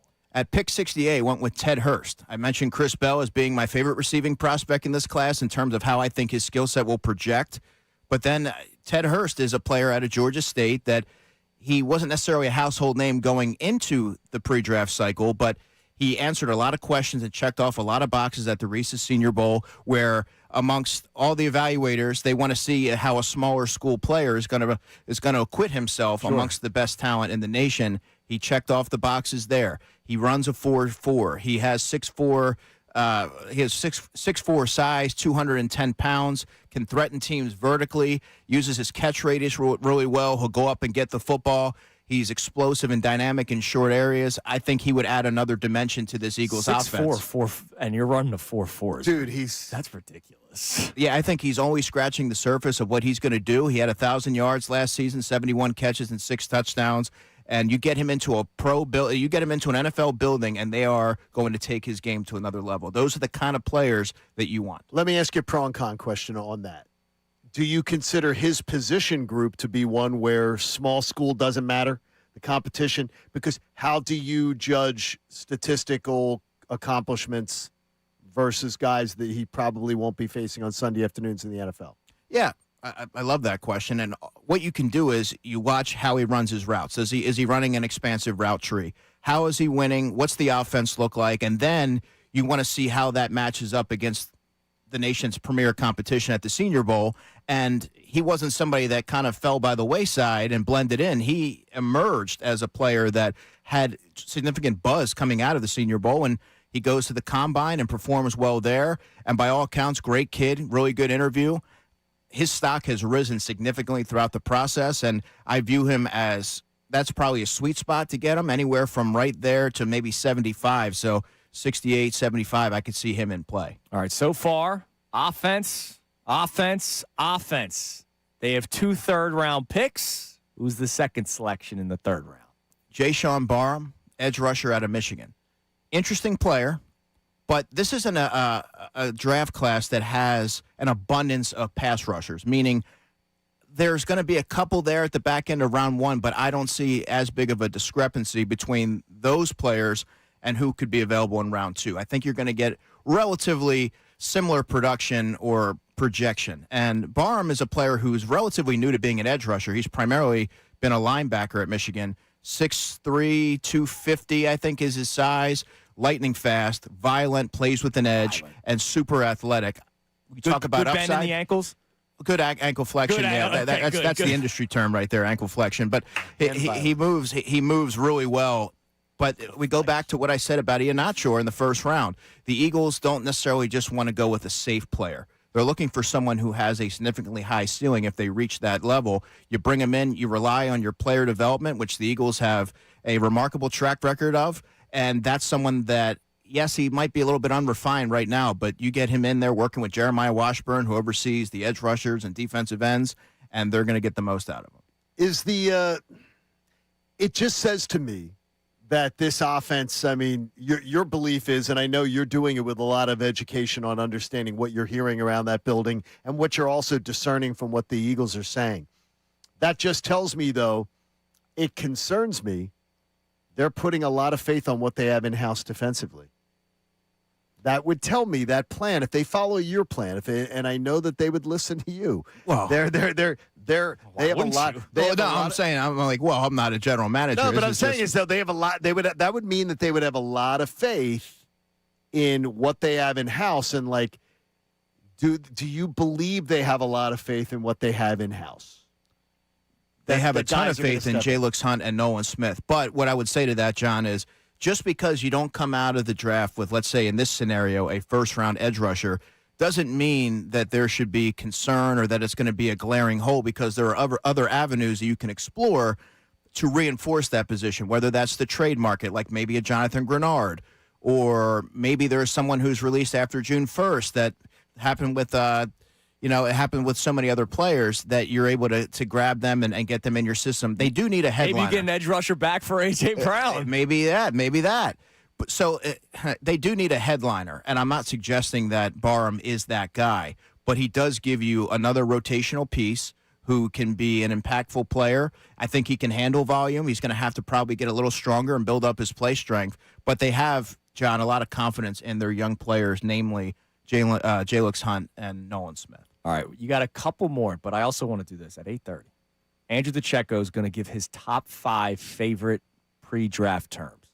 Like when you're talking about the your ankle, what is it? Ankle flexion. All right, ankle flexion. I need your top 5 favorite terms going into draft day. All right, now we've reached your favorite part of the draft, which is day 3, rounds 4 through 7. The Eagles do not have a 7th-round pick as of right now. You have them selecting 4 players because you didn't do any trades in this, right? No, I don't do trades. No, he doesn't do trades. Yeah, I didn't think so. All right, so what's by the way, I like that too. Yes. I just try to hold firm with what they're doing, and because it's already an exercise that a lot can go wrong, and it's a lot of projection. The last thing I want to do personally is do these hypothetical trades, and then that removes any element of what could be reality. I completely agree with you. All right, so the 4th-round pick, they have 2 4th-round picks. Your first one, go ahead. Well, I have them addressing the safety position at 114. This is the pick from the Falcons, Genesis Smith, safety out of Arizona.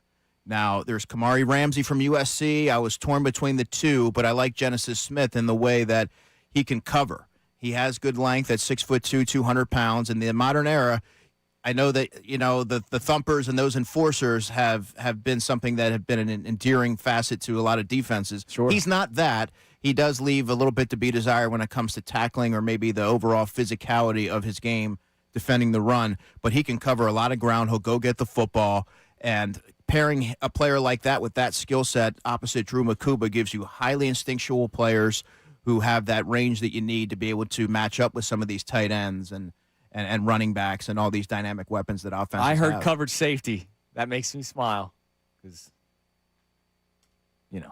he's in Houston now. You had questions about Makuba, though. We talked a little bit about Makuba earlier in the week. I worry about the very young secondary because right now we don't know who the other starting safety is next to Drew Makuba, right? I don't know if it's Marcus Epps if they bring him back or if it's Epps is back or Epps is back, another rookie. Like I don't know what they do. I don't worry about Drew Makuba's ability. It's his health. I mean it's alarming. Yeah, and he's listed at 186. The way that he plays the game and throws his body around, it's fair. That was a concern going into the draft last year, if you remember, that the physical nature in which he plays the game, does that lend itself to being available for the full complement of games? And I think it's fair to have those concerns, but make no mistake about it, as you might expect, the Eagles are very bullish on Drew Makuba and his projection not only next year and the years ahead, because he can go take the football away. 2 interceptions over 11 games. I think that tied for second on the Eagles last year. Had the injury, but before that, he was settling in. He was playing with more confidence. He was relying more on his instincts and letting his natural ability take over versus earlier in the season. And I go back to what I've said to you guys a lot, is there's a considerable amount of responsibility placed on safeties and linebackers in the Vic Fangio defense. And it takes a little bit of an acclimation period for younger players to settle in. And to that, to Reed Blankenship, he had to do a lot of being the traffic cop back there. But you saw a shift a little bit as the season wore on, and I think that that's an encouraging sign. All right, you have 3 picks, 3 minutes. Finish off your mock draft 3.0 Eagles only edition. You have a 4th and a 5th and a 6th round pick. Pick 4, 137, Caleb Proctor, defensive tackle, Southeastern Louisiana. I mentioned him as a deep cut. This is a player I like very much. I don't know how much time you want me to spend on each of these guys, but because we're up against it a little bit. But the 2025 Southland Player of the Year, 13 tackles for loss, 9 sacks last year, has a skill set that kind of reminds me a little bit of Moro Jomo. Like that. 6'2", 290. Doesn't necessarily have the same arm length as Moro, but he can be an interior disruptor. I don't view him as a starter in the future. I view him as a rotational piece, but a highly effective one. Him in round 5. And look how much money the Eagles are going to have and are going to have allocated to the defensive tackle position. Yeah. Might be tough to keep Moro Jomo. You got to continue to add through the pipeline. That's where they prioritize a lot of their efforts. All right, round 5. Round 5, pick 178, Inez Cooper, guard, Miami. A little bit of a different profile because he's a big, hulking lineman, strong, over 36-inch arms, plays with a lot of power, plays with a nastiness and a mean streak. Interior offensive line's a big need for the Eagles. When you look at their roster, they lost Brett Toth in free agency. Drew Kendall is really a center. He could play guard if you needed him to, but that's not necessarily what he's best at. And Willie Lampkin's a center. He could probably play guard. You see where I'm going with this. They don't have a lot of young developmental guards, and he would give you that. And someone who does have some upside, who could be someone who could step in if needed. Is he a comp to Becton for? I'm talking about the size, basically. 6'6", 334. Kind of. I mean, Becton was the like tackle, 6'7", but he weighed a little bit more than 334. But big boy. But yeah, in the nastiness and the physicality, you want your lineman to play with a mean streak. He's played a lot of football at Miami at a high level. That would be a sound option there at in the 5th round. When they had 9 picks, this would have been a great spot to take a quarterback.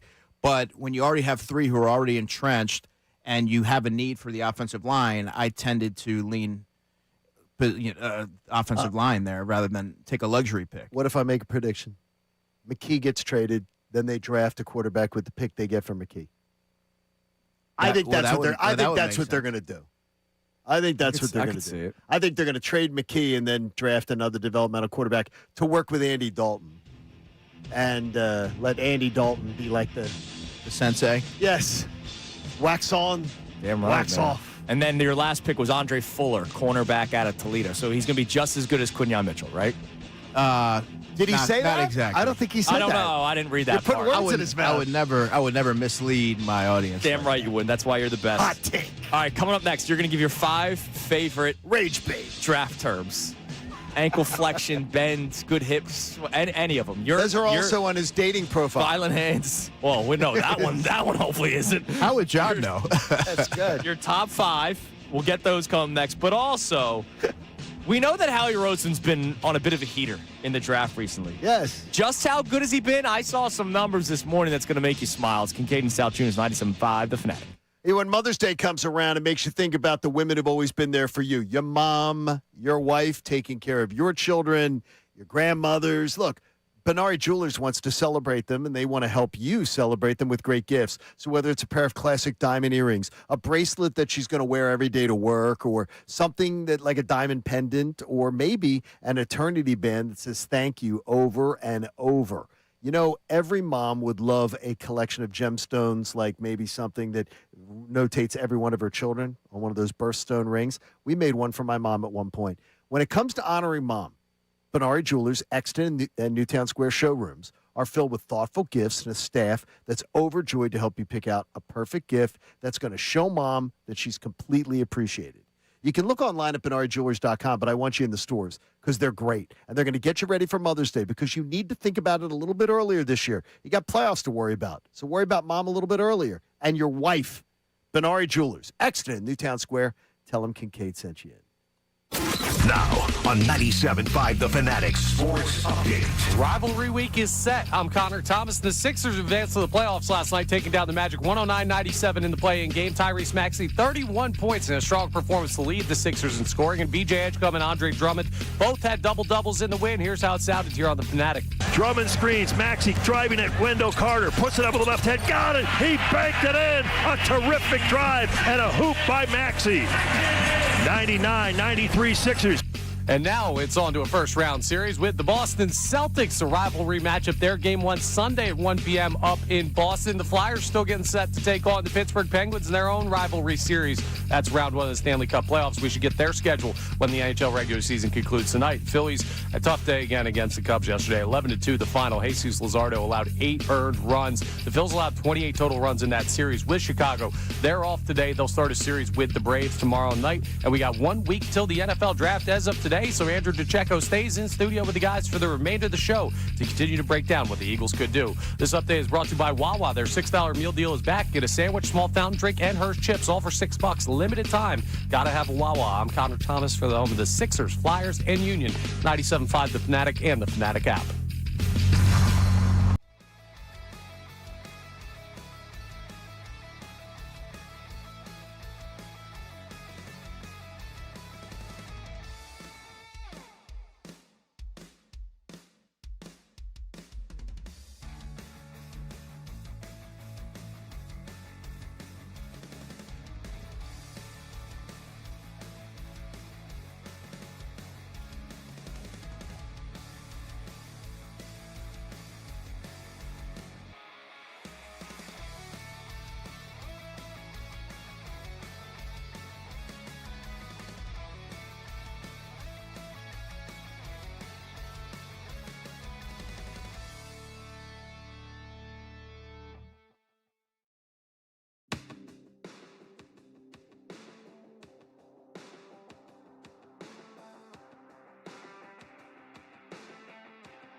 It's 8:31 here on Kincade Salciunas, 97.5 The Fanatic on a victorious Thursday. Sixers beat the Magic last night. They are set to take on the Celtics. Game 1 Sunday, 1 o'clock. You can listen right here on 97.5 The Fanatic. As long as there's no conflicts between the Sixers and Flyers, all games will be here on The Fanatic. So make sure you keep it here because it's going to be a very fun week. And, of course, 1 week from today is the first day of the NFL Draft. Andrew DeCecco's in studio with us. Before we get to some more Eagles discussion, I've been kind of kicked a couple times because of my Debbie Downer Sixers feelings right now. Your thoughts on the Sixers and the Celtics? Well, it's great that they got in. Yes. I mean, that's always a plus. And whenever you have a young nucleus like that, you want to see what they're able to do together. But my expectations, and it sounds like yours are as well, they're tempered. Based off of what I saw all season. It's been a streaky team. It's been a maddeningly frustrating team. And so I'm not expecting anything to drastically change, and they're going to probably run into somewhat of a buzzsaw here within the Celtics. So you hope for the best, and it's great that they're in it. But, I'm not under any illusion that we've had a lot of positive calls today, and I'm happy. Like, that makes me happy, and I get it because you don't want to go into a playoff series like, they're going to lose. Well, no, it's a tough way to live. But, you got to look at it from a realist perspective, which is how I'm looking at it naturally. Naturally. And there's a lot of reason for skepticism. Connor asked me not to say 0% chance. Yeah, give them 1%. Well, you don't think it's 0% chance, do you? Yes. I do. I'm sorry. I mean, then why even play it? Are you watching the games? Yes, I'm going to watch it, yes. You've seen stuff. You've seen guys get injured in series. You've seen strange things happen. Like you can't say 0. You can say I said 5, and I think 5 is a little generous. And I think if they were able to get off to a fast start, if they take the first game, sometimes that energy is palpable and it radiates throughout the roster. You're able to ride the wave, sort of. So I think a lot of it's going to be determined off how they start. If they come out flat, well, it could be a short stay. Hopefully they don't come out flat. All right. I just saw an article this morning from Dave Zangaro. Covers the Eagles, obviously, for NBC Sports Philadelphia. He ranked Howie Roseman's draft picks by round since he became the GM. Now, these are some picks that were they his picks or were they not his picks? Because, you had the Chip Kelly days and you had the Andy Reid days. But it looks like all of these were 2016 on. So there's no mistaking it. It was Howie Roseman's selection. And it's by round. So the first round, he's on a heater. Devontae Smith in 2021, he has as the number 1 first-round draft pick. And he moved up to get him. Right. So that's even more of a heater. Quinyon Mitchell, he has as the second best number 1 draft pick Howie Roseman's made since 2016. Jalen Carter in 2023. So think about those 3 names already. Carson Wentz, but it worked. Yeah, I mean, say what you will about Carson Wentz. The Eagles don't win the Super Bowl, don't get to it. Absolutely. Without home field postseason. advantage. It worked. Jordan Davis, he puts at 5. Nolan Smith at 6. Jahad Campbell at 7. Derek Barnett, Andre Dillard, Jalen Reagor. You also have to put the ones that did not work. Yeah. Do you agree with that order? I think Quinyon's a better. What, than Devontae Smith? Yeah. I do. I think Devontae's a notch above. I think Quinyon's was a far bigger risk. Drafting a Heisman Trophy winner at 10. Well, they had good intel on Quinyon. Nick Sirianni has good ties in the Toledo program. But drafting a guy out of Toledo with the 16th pick, was it? What was the number? Sounds right. I think that was a far bigger risk than taking the Heisman Trophy winner at 10. Yeah, but I don't look at it like that. I look at it in terms of production. And Devontae's been doing it for a long time. Whether he's been asked to be a number 1 like he was his first season, out-muscling Pat Surtain in the end zone for touchdowns. I just want to bring that back up because Devontae can do that. But I just think he's done it for longer. And while Quinyon Mitchell is an elite corner and among the best in the league, I would say that Devontae Smith should be viewed as one of the best receivers in the NFL as well. And in this offense, I think he has significantly higher upside than he's ever had. So you do believe he is every bit a number one? I do. I'm skeptical. I'm not skeptical that he's going to be. I'm not skeptical that he's still going to be very, very productive. But he's done it. He's done it before. Yeah, I worry about it. I tell you, it's one of my big concerns if there is an A.J. Brown trade. But I think he's a number one. It's just I would like to have both. I'm greedy. Well, I think ideally you'd like to complement, if Devontae is the one, you want to complement him with a player that has a little bit more size to him, meaning that A.J. physique where you can go up there and compete for the football, win in those contested catch situations. Not that Devontae can't, because I just illustrated that he can do that despite his slender frame. But, yeah, you want to – if you look at what the Eagles have done this offseason, by the way, while we're on this subject, they've added a lot of different receivers with different body types and skill sets to add a little bit more balance. And I think if Devontae is your one, you would ideally like to add a player with a different frame. Let me ask you both this question, and Connor, too. You might have to be a deciding vote on this one. Who benefited more when they were both on the field together by each other's presence? Did A.J. benefit more by the presence of Devontae, or did Devontae benefit more by A.J.'s presence? In your gut instinct. I would say Devontae benefited more. That is what I would say. But I still think Devontae's no. I'm not saying that doesn't mean that he can't be a number one. I'm just saying is that I always looked at it as Devontae Smith benefited because more. A.J. usually got the top corner. Correct. Right. Yeah. And so to me, I look at the compilation of numbers, compilation of that as being he's never been up against the same competition that A.J. was up against in most games. Sometimes. And that can be incorrect. I mean, sometimes cornerbacks do travel, and Devontae has been cast as the one. I go back to his first season, and he's proven that he could ace that test as well. Yeah. I wouldn't put anything past Devontae Smith. I think he's proven a lot in his career, and he doesn't have – his size for the position is atypical, but it hasn't deterred him from being a dominant force at that position. All right, here's the second-round picks. There's been 9 of them since taking over. Hurts, he has at number 1. I mean, it's a franchise quarterback, so you can't really deny that. But this shows how good Howie's been. Dallas Goedert, number 2. Landon Dickerson, number 3. DeJean, number 4. So we're talking about Cooper DeJean and how great he's been. He has him only at number 4. And by the way, DeJean is I'm shocked to this day that he wasn't a late first-round pick. Yeah. And Landon Dickerson would have been a first-round pick had it not been for the injuries. Cam Jurgens, 5th. Miles Sanders, 6th. He has Sanders ahead of Drew Makuba. I'm not a big Miles Sanders guy. Never really was. But we don't know much about Drew Makuba. And then Sidney Jones and J.J. Arcega-Whiteside, the last 2. Those were disasters. Yeah, put JJ last. I would put Miles above Makuba only because Miles has compiled seasons in Philadelphia. Right. I think Makuba is going to prove to have a better career ultimately because I do believe in the player, and I was really bullish on him coming out of the draft last year and how he fits within this system. And then Arcega-Whiteside taking the last spot there, I agree wholeheartedly with. Now, this is where you win.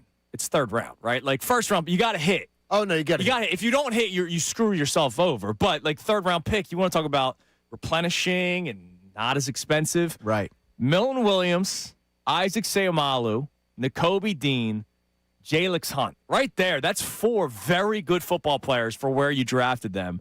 And then, Tyler Steen, he's your starting right guard. Yeah, and he was a tackle in college. I think he's been fine. Yeah, so that's another good one. And then Rasul Douglas, Sidney Brown, and Davion Taylor. Davion Taylor he outthought that one.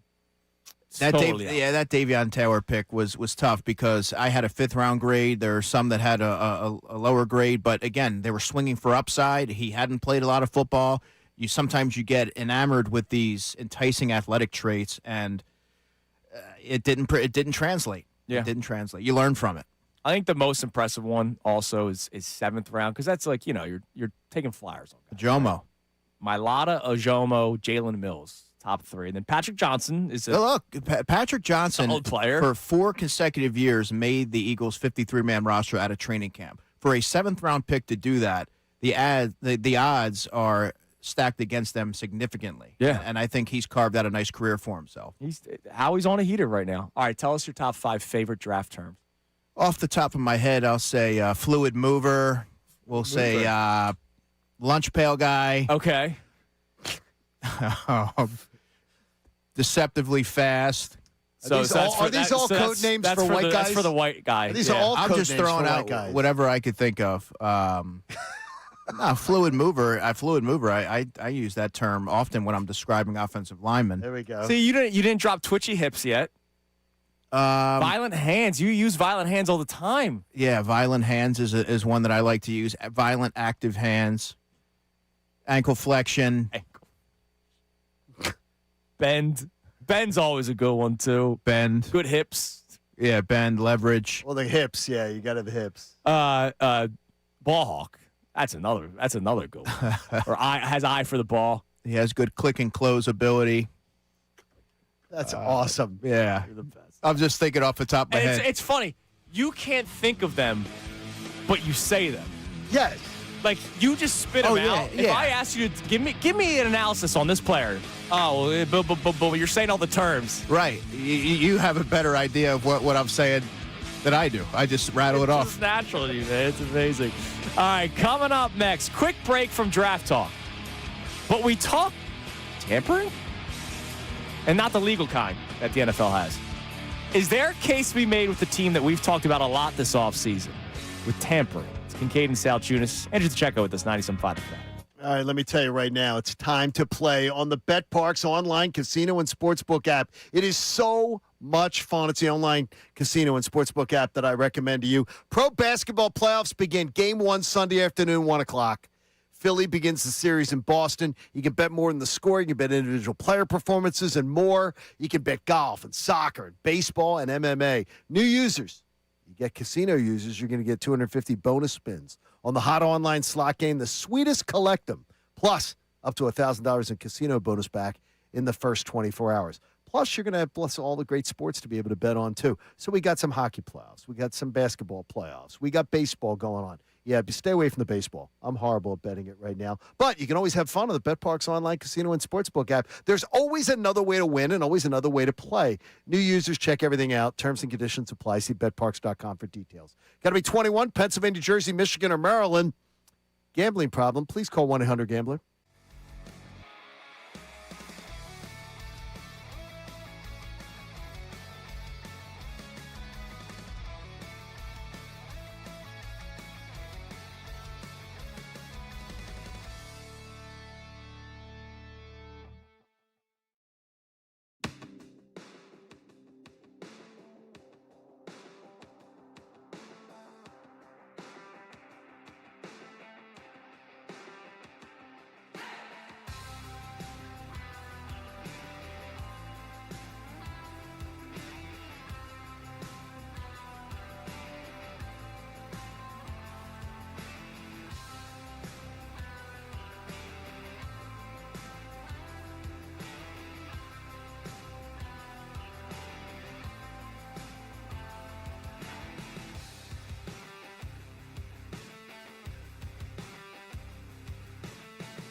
and the Fanatic app. All right, it's 8:47 here on Kincade Salciunas, 97.5 The Fanatic. Our man Andrew DeCecco in studio with us for the remainder of the show. Best draft guy in the area. We love him, and can't wait to get into more draft talk. 9 o'clock hour, we'll talk about the strategy going into the draft for the Eagles, because a lot of people will say it's a big no-no to go into a draft with need or focusing on need. But there are a couple of key needs for this Eagles team. Does that impact the way they go about their draft? Should they be aggressive? Should they trade up? Should they trade down? Yesterday, Adam Schefter told us more teams will look to trade back than to trade up. So we'll get into all that strategical discussion with Andrew DeCecco to start the 9 o'clock hour. But, John, you're yesterday when we had Schefter, speaking of Schefter, you basically asked, hey, does Mike Vrabel deserve some sort of punishment for everything that's gone down with the Diana Rossini-Vrabel situation? I asked him point blank, why is Mike Vrabel not being investigated for the idea? And by the way, I followed up with Adam afterwards with the text. Okay. Because I went and dug up what the NFL rules are on tampering. And I'll read it exactly to you. Any public or private statement of interest, qualified or unqualified, in another club's player to that player's agent or representative, or to a member of the news media, is a violation of the anti-tampering policy. Should that not be it? And I texted Schefter afterwards because I found it. Yeah. And I texted to Andrew, and he goes, to Adam, and he said it would be very difficult to prove. Sure. Between the two of them that they had that conversation. But all clubs should be aware that improper disclosure of trade discussions or interest in players is a violation of this section on prohibited public statements. It can lead to fines, loss of draft picks, and suspensions. Now, I will say I think Mike Vrabel should be at the very least, under investigation. Sure. Now, you could speak to this much better than I can. Okay. Andrew, you could speak to this much better than I can. I don't think it's out of the norm that maybe somebody that's with a team reaches out to a reporter. What are you hearing here? What are you hearing? That's different. Different question. Yeah. What are you hearing? That's a different question. I'm interested in this guy. Feed stories about this guy. Sure, that the Tell them Patriots that they're coming here. And by the way, she was the number one source. How about this one for you, too? I don't know if you saw this from the Ringer had it, so I'm stealing it from the Ringer. Of the stories of A.J. Brown that were coming out, 42% generated on the national level, generated from Diana Rossini. Yeah, optics Who do you think was right? Besides all that, to circle back to your first point, John, the optics aren't great. It seems like a double standard, at least right now, that Mike Vrabel isn't being held to the same standard. Yeah, he should be I think he should be investigated. I agree with you. At the very least, investigated. I'm not saying he's guilty. The guy gets his day in court. So Neil says on YouTube, impossible to prove. Not impossible. What if it's text messages? How about this? They prove things with, remember Tom Brady and the phone? Yeah, well, they said, Tom, give us your phone. And then the phone disappears. Tom Brady went outside and destroyed his phone. He walked outside. They walked outside, destroyed their phones, and the NFL said, well, then you're guilty. You destroyed your phone. You're guilty. And they assumed guilt. So if you say, hey, turn over your phones, you won't turn over your phone, Mike Vrabel? You're assumed guilty. That's what they did to Tom Brady. And Tom Brady is a bigger brand of the NFL than Mike Vrabel will ever think to be or has ever been. So I don't know how the hell this would not fall under worthy of investigation. This is going on. These two were up to no good. At the very least, they're up to no good with this story. She was generating 40% of the news cycle on A.J. Brown. And then she's holding hands and laying there with in the hot tub with hanging there with Mike Vrabel. It's bottom line. A hell of a day to be on vacation. Oh my God! Oh, it's unbelievable. It's unbelievable. Yeah, I thought of you. I was like, oh, he's missing. You're missing all this, and the flyers and everything else. That was a hell of a day to be out, man. Unbelievable. All right. What do we have on the Davis Honda text line? Sorry, we've been away from it for a while. 610-632-0975. Just all this great draft coverage. What do we got? Davis on the text line, and we also have to check the Iron Mountain Men's Health poll of the day. We have a voice memo from Dylan in Bristol. We were talking about Jalen Hurts earlier and potentially drafting a quarterback. He responded to that. Hey, guys, if I'm being honest, I think the Eagles would be dumb to draft a quarterback with their 3rd or 4th round pick. One, they had just traded for Andy Dalton to become the backup so that they could trade Tanner McKee. You don't have to do that this year. You just wait till next year.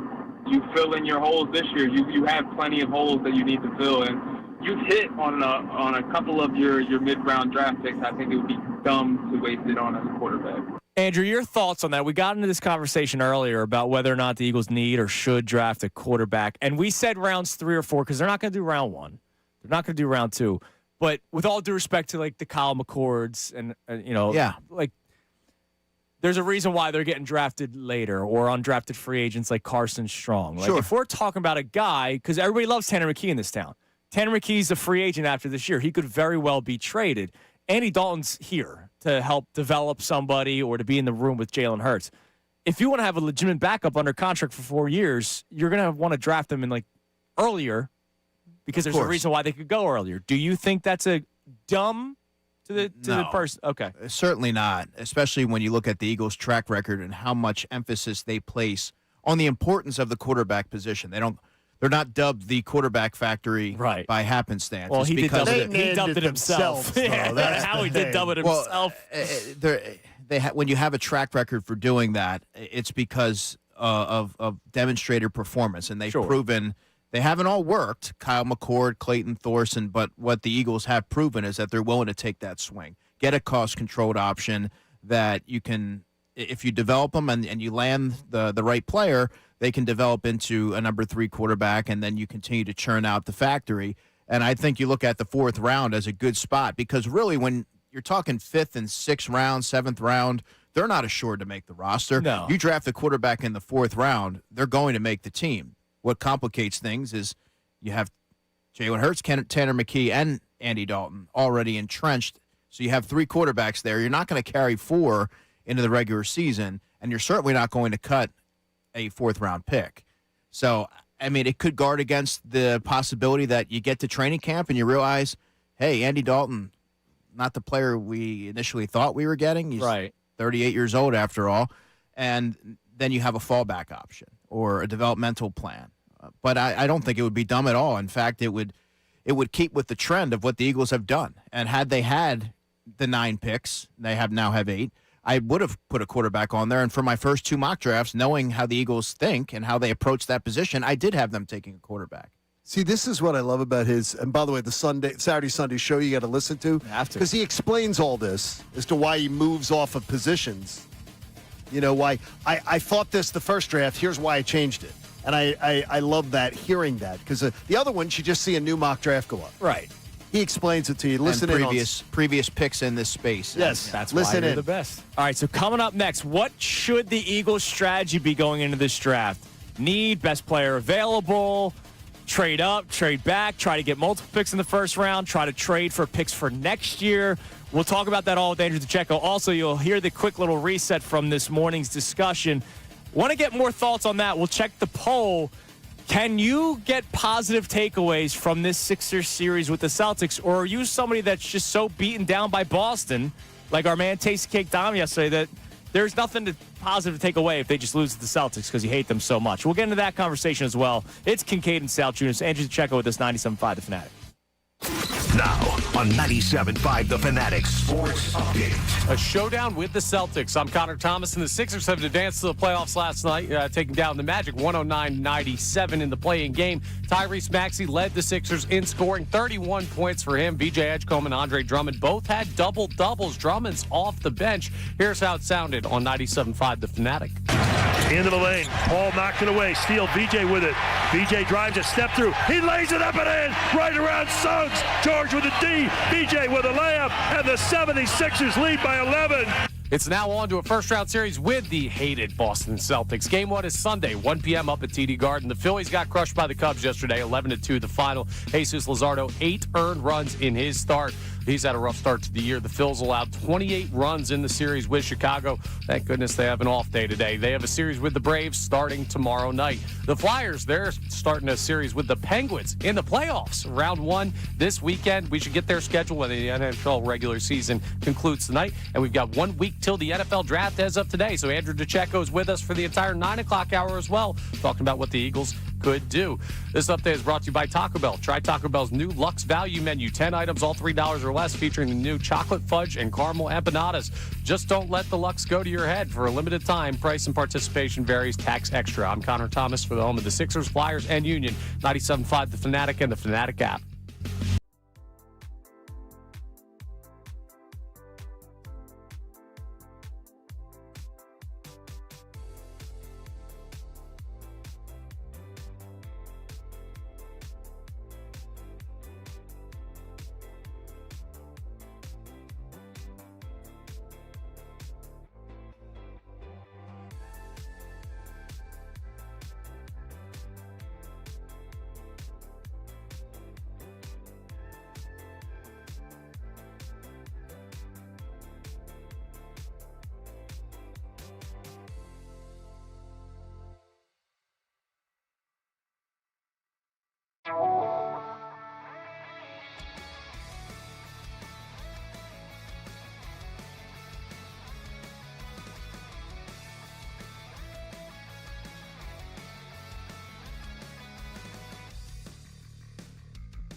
Going into these playoffs, because I don't think there's going to be many Sixers fans that are going to say they're going to go in there and beat the Suns. I really don't think many people. I'm not saying it. I'm not. You're not saying it, Connor? No. Exactly. That's three people right here, right now. But I don't that imagine. doesn't take away from my, excitement to see them in the playoffs. Right. So what are you going to take away from this? It takes away none of my joy of the Sixers being in a playoff series this year because last spring sucked. So to me, the number one thing that I feel listening to you, that you took away from it, is exactly what I did last night. I watched VJ Edgecombe. The stage was not too big for him in a pressure situation to just play his game and act like he belonged. And to me, that's what I'm looking for. He's fearless. The fearlessness, and I love that he was getting in the face with me. Like VJ showed up last night, and it was not, all right, I'm going to make sure I'm not hurting anybody here. I'll let Tyrese do his thing. I'll let Paul George do his thing. No, it was, I'm VJ Edgecombe, damn it. Phillies lose to the Cubs yesterday, 11-2. They got their asses whooped again by the Chicago Cubs, and it was another horrific outing by Jesus Luzardo, which is alarming. He's been terrible. I said it during the offseason, took a lot of heat for it. I would not have signed Jesus Luzardo to that contract. Wouldn't have considered it. Think they overpaid. Think they overcommitted. I hadn't seen enough of Jesus Luzardo to say that I would commit it to that contract. Now back to the show. Yeah, we didn't let the Phillies off the hook either. Rough game yesterday. Luzardo's been a mess to start the season. He's got an 8 ERA. It's all right. Championship-type player Otto Kemp, 0 for 3 yesterday. Power hitting 6'5" Alec Boehm, 0 for 3 yesterday. Well, and two, remember, the everyday center fielder, who, by the way, is African-American, you didn't want him to play on Jackie Robinson Day. God forbid. Guy can't do that. You're reading that a lot more than I am. No, I'm just saying it's stupid. It's an oversight. If you say someone is, by the way, over and over again, is your everyday center fielder, you don't say 2 days. He's had 2 bad days in a row. No. We're not gonna put him in the lineup. Right, because Bryce Harper could have 5 bad days in a row. And Which, by the way, had the accountability coffee finally kicked in when there was nothing on the line. All the big at-bats with guys on base, it was an 0 for 8 streak before the home run. A story as old as time, the Phillies and untimely hitting. Yeah. Accountability coffee, that's baby. been the problem recently. Can't wait to the next TikTok. But the Sixers, they beat the Magic yesterday, and look, they're in the playoffs, and it's great. Next week's going to be so much fun. Next week's going to be awesome. Sixers, Celtics, Flyers, Penguins, NFL draft, Phil's Cubs, Phil's Braves. Like there's gonna be so much next week, and that alone is fun. But yesterday, Andrew, we had a caller, Tasty Cake Dom. I'm sure you've talked to Dommy over the years. I'm sure I have. Dom's the best. He's one of the nicest people I know, and he's one of the biggest Sixers fans I know. And he called in yesterday, kind of appalled by John, because John was saying, "Look, going to the playoffs, I'm looking for positive takeaways because." Like me, John does not expect much out of the Sixers, but our feelings are a little bit different right now. Dom was like, dude, what do you mean positive takeaways? They're about to lose to the Celtics again because he hates the Celtics. Yeah. Going back to the days of the 80s, the Bird, and, all those guys. And so I'll ask you, Andrew, going into this series with Boston, are you a look for positive takeaways because you realize they're probably not going to win, or are you upset that they're probably not going to win and it's the Celtics and screw them? Yeah, it's hard to find a silver lining when you kind of have a predetermined outcome, right? I mean, I think we're all along the same line of thinking that the Sixers are going to struggle, and a series loss is a series loss, and you're at home at the end of the day, regardless of what silver lining or positive takeaways you could try to think of. And if you're looking at some positives, you want to see how VJ Edgecombe responds in the postseason. You want Tyrese Maxey to get to really continue to grow and develop his game and ascend as a leader and see what he's able to do on the big stage like that. But I mean, like I say, a loss is a loss. It's kind of hard to come away with that with an overwhelmingly positive outlook. All right, so what do we have as the poll of the day? Check it out on the Fanatics Twitter account, brought to us by Dr. Avi Donapel, Iron Mountain Men's Health. Poll strong for 4 hours every single morning, thanks to him. What do we got? Yeah, so we have a question about how you're viewing potential positive takeaways for the postseason. Flyers and Sixers fans, are you the type of fan who could have positive takeaways from a playoff series, even if your team loses? 67% of our responders are saying yes to that. All right, and that's good. Now, Philly John from Delco. Is this you? Is this your burner account? My wife and daughter say that Philly John exists. The Sixers losing to the Celtics in 5 does nothing for me. The Flyers losing to the Pens in 5 does nothing for me. It just shows they don't belong there. The Flyers one's different. It's year one, and it's not complete, right? Like you're happy that they're there. You want to see them compete. If they lose in 5 to Pittsburgh, but it's all 2-1, 3-2 finals, you're like, damn, that's. Yeah, you look at it and say that was a fun season. That was a fun season. That's something that they can tangibly build off of. If the Sixers lose in 5 to Boston and they're all close games, I don't know if I have that feeling. I had that feeling in 2017, 9 years ago. Right, but it's like rinse and repeat. What's going to be different next season? Or are they going to find themselves in the same exact spot because a lot of the same circumstances continue to persist year over year? Right. It's again, the context always matters. The 17-18, that was when they played Boston, and they lost in 5. But you came out of that like, all right, this is the beginning of something hopefully special. Ben Simmons was still Ben Simmons, Rookie of the Year. He wanted to play. He was an all-star. Yes, exactly. He was a very good basketball player. He just didn't shoot the ball, but he was a very good basketball player. And Embiid was showing, oh, my God, this is Better than anybody expected. And every year adding one more thing to the toolkit. Yeah. Like there was something different. So, almost a decade ago, you lose in 5 to Boston and play them tough. Let's go. If they lose in 5 for this series and play them tough, I don't have that same takeaway. Well, it doesn't feel like you've advanced. You've done anything to further the trajectory for this basketball team. Yeah, which sucks. Like I mean, stinks. you should be intrigued with the young nucleus of talent that they have, but as far as looking into the future, I mean, what's going to change? What's going to be different? But it's just so I get this straight. So if they play tough games with Boston and lose, and you see VJ and you see Maxey play well and you see VJ play well and everything, it's going to do nothing for you? No, I'll say VJ belongs. Okay, well then I already believe that he belongs. I wasn't surprised by last night. But the thing is, that's something in the course of a season, especially a rookie year for a player of his caliber that you drafted. You're trying to go, what can we learn as much about that player in the first year as we can? That would have checked a ton of boxes. And playoff experience is a big part of it. And if he goes out there and he shows out in the Boston series that he belongs on the court every single time, I'm telling you, I learned something. And the smile on my face will be there.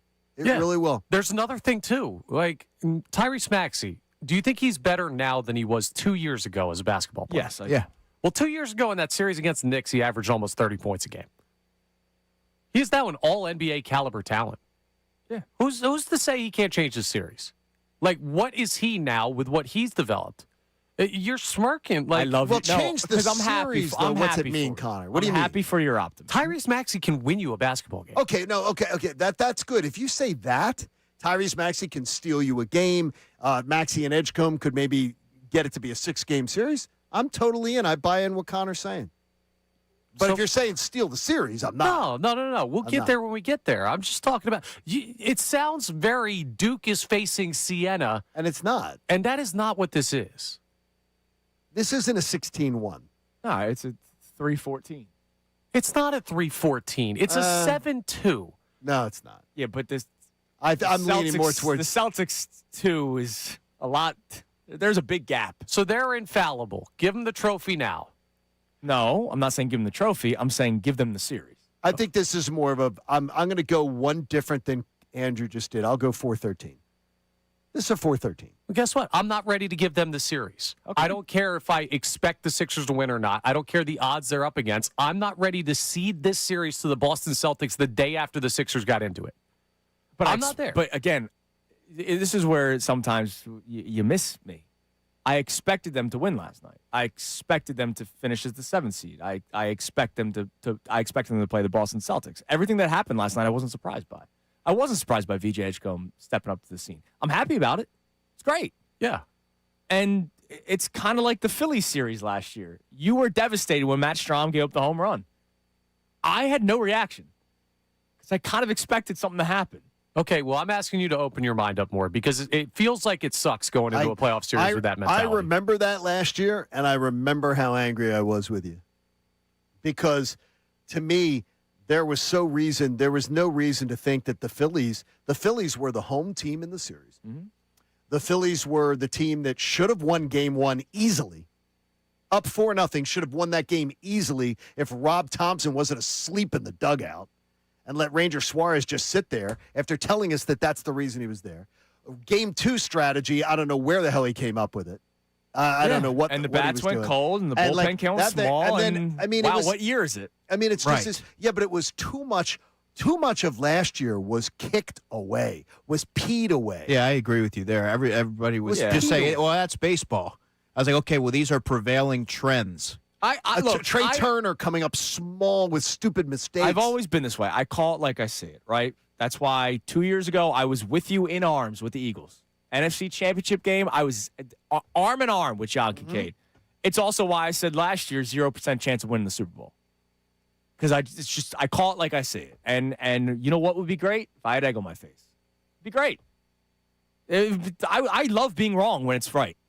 Positive. No, I got you. I just, I can't fake it sometimes. No, and the thing is, though, is that I don't want you to fake it. And I think that's it. And thing is, I can be mad at you and not be, and still admire the fact that you're saying it.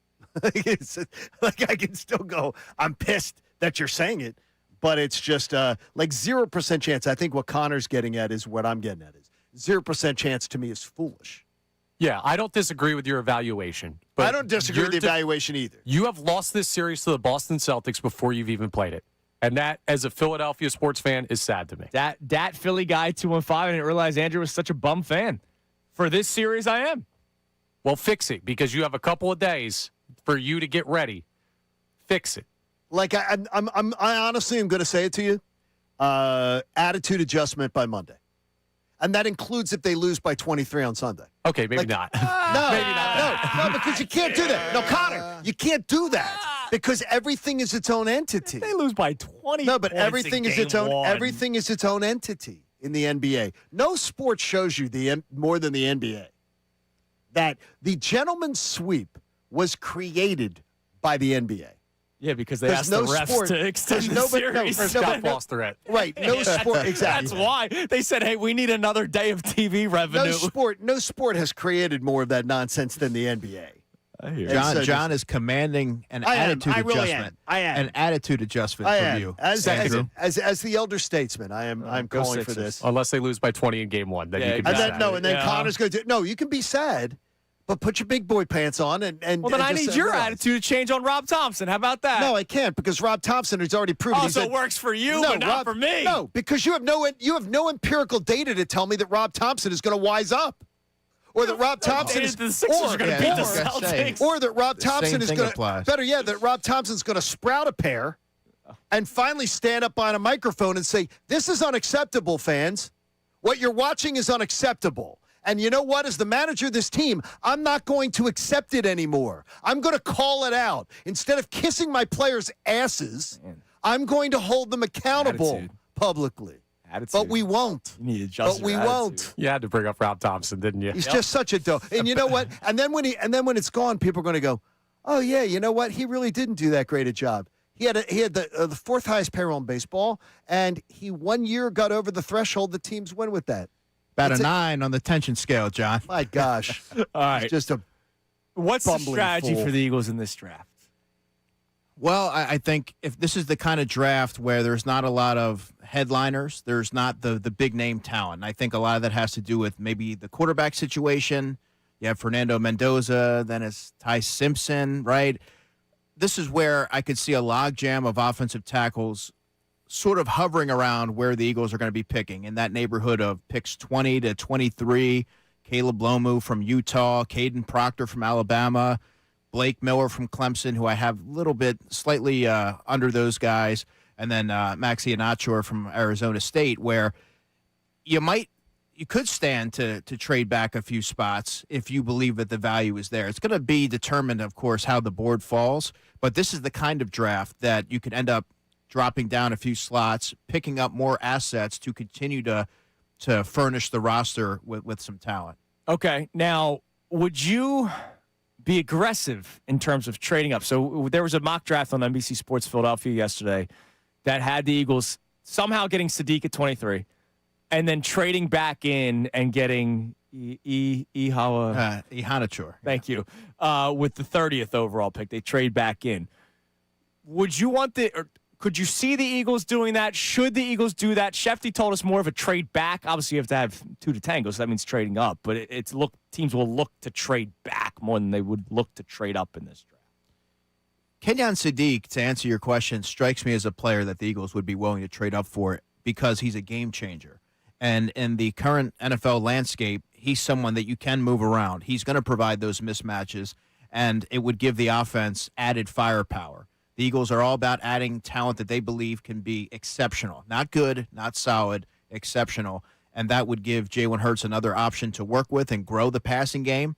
And Sadiq, we're talking about 15, I think the Bucks pick. I think right around the middle of the first round is where you're going to start to see his name start to generate a little bit of buzz. The Buccaneers pick at 15. They just re-signed Cade Otton. How many more offensive players do they want? Right, and then I know Evans left. Yeah, but you should never balk at adding talent if you have the opportunity to do so. And Cade Otton's not Kenyon Sadiq. He's a far cry from that. Then you have, I'm not sure, I think the Jets pick at 16. They drafted Mason Tower last year. They're good. They have a good relationship with the Jets. a good line of communication with the Jets organization over time as far as making deals. By the way, 3rd and 5th round pick could move you up.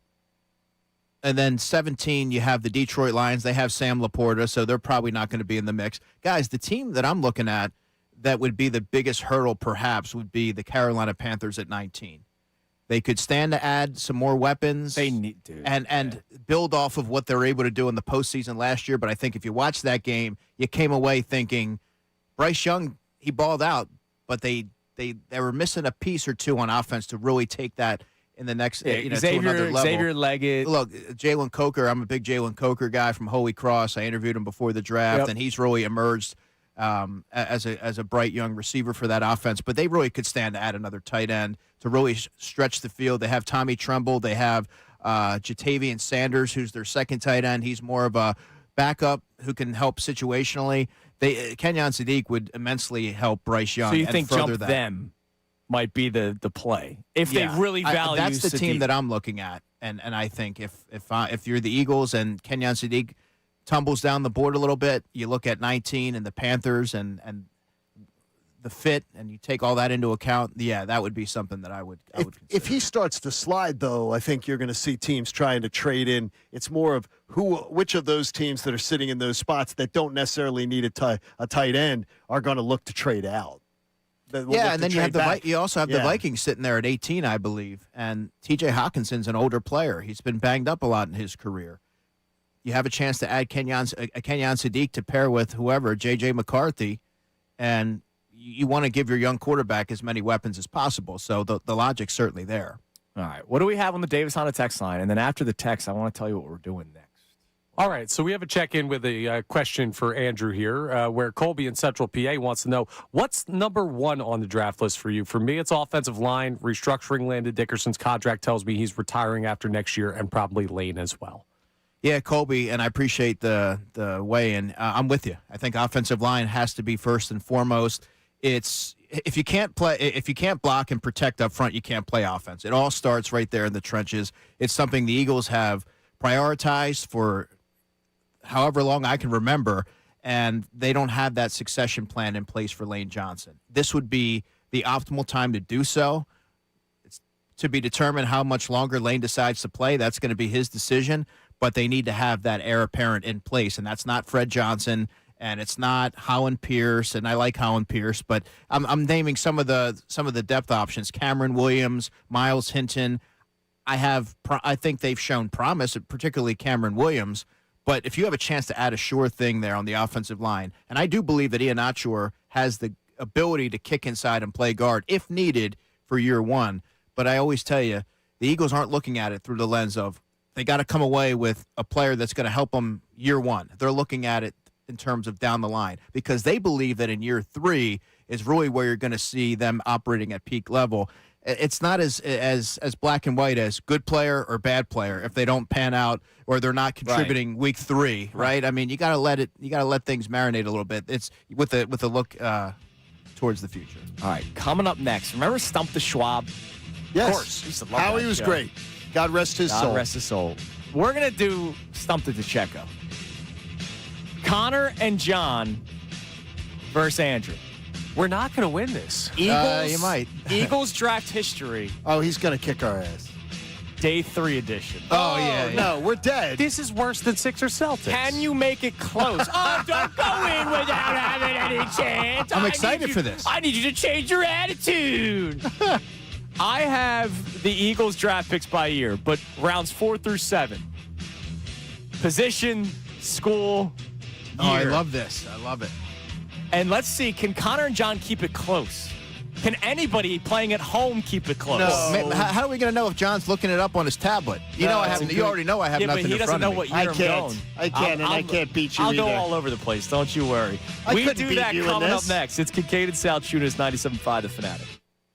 Now, on 97.5 The Fanatic Sports Update. The Sixers are shipping up to Boston. I'm Connor Thomas, and the Sixers have advanced to the playoffs after taking down the Magic 109-97 in their play-in game last night. Tyrese Maxey led the Sixers in scoring 31 points. VJ Edgecombe, Andre Drummond, both with a double-double. A lot of strong performances for your Sixers. Oubre with it to Drummond. Drummond shoots a three from the corner, and it's good. He's going to send the Sixers to Boston. 1 if by land, 2 if by sea, and 3 if Drummond hits a three. How about Tom McGinnis with that call right here on the Fanatic? And now, yes, it is a series with the Celtics in the first round. Game 1 is Sunday at 1 p.m. up at TD Garden.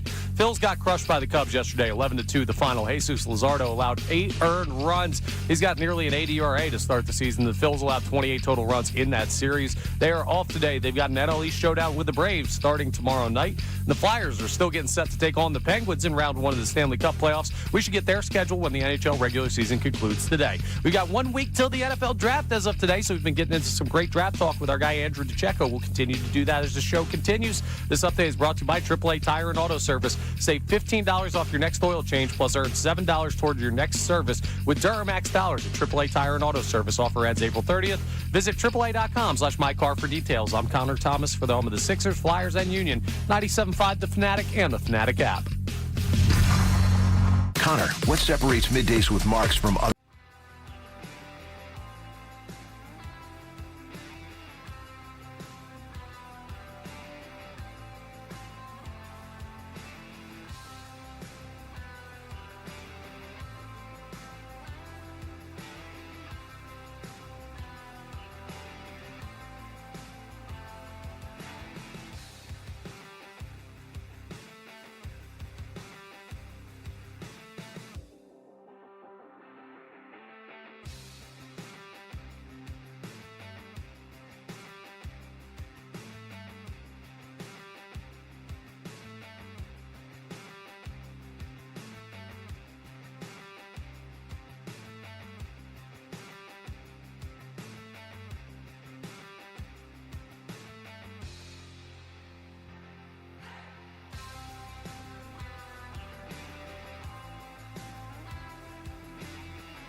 97.5, The Fanatic. The final hour of Kincade Salciunas is presented to you by The Bagster. It's a dumpster in a bag. You can get yours today at Home Depot and Lowe's. You need details? Go to bagster.com. It is 9:31 here on Kincade and Salciunas, right here on 97.5, The Fanatic. Andrew DeCecco in studio with us, and Andrew DeCecco he's ready.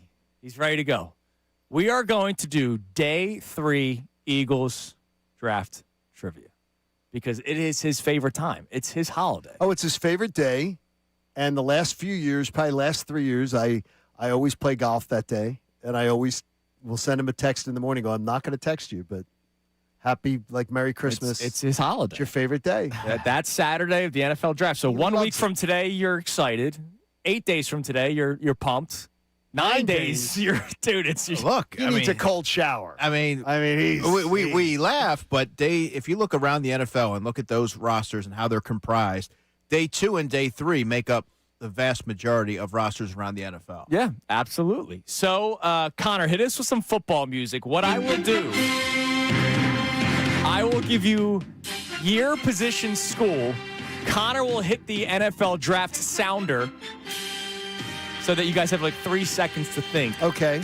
And then you let us know All right. if you have the answer. And I will go by raised hand who gets the Who's going to kill us? answer. All right? We will start 2017 running back, San Diego State. Oh, I didn't hear the draft sounder, but Andrew's hand did go up. Donnell Pumphrey. It was Donnell Pumphrey. I got to check that hand call. No, I saw his hand go up. It was his. And by the way, I have YouTube right here in front of me, so I could even check the tape, even though I don't know if you're on the screen. Very good. All right, so right now, Andrew DeCecco is up 1-0. By the way, I loved that pick and thought for sure he was going to make an impact. I did not like the pick at all, nor did I like the Shelton Gibson pick that was later that draft out of West Virginia, 5th round. See that? And remember, that was the historic running back draft class. There was a bunch of starting running backs, and the Eagles got Donnell Pumphrey. All right, I don't even remember this person. 2015 cornerback, Chip Kelly draft, Kansas State.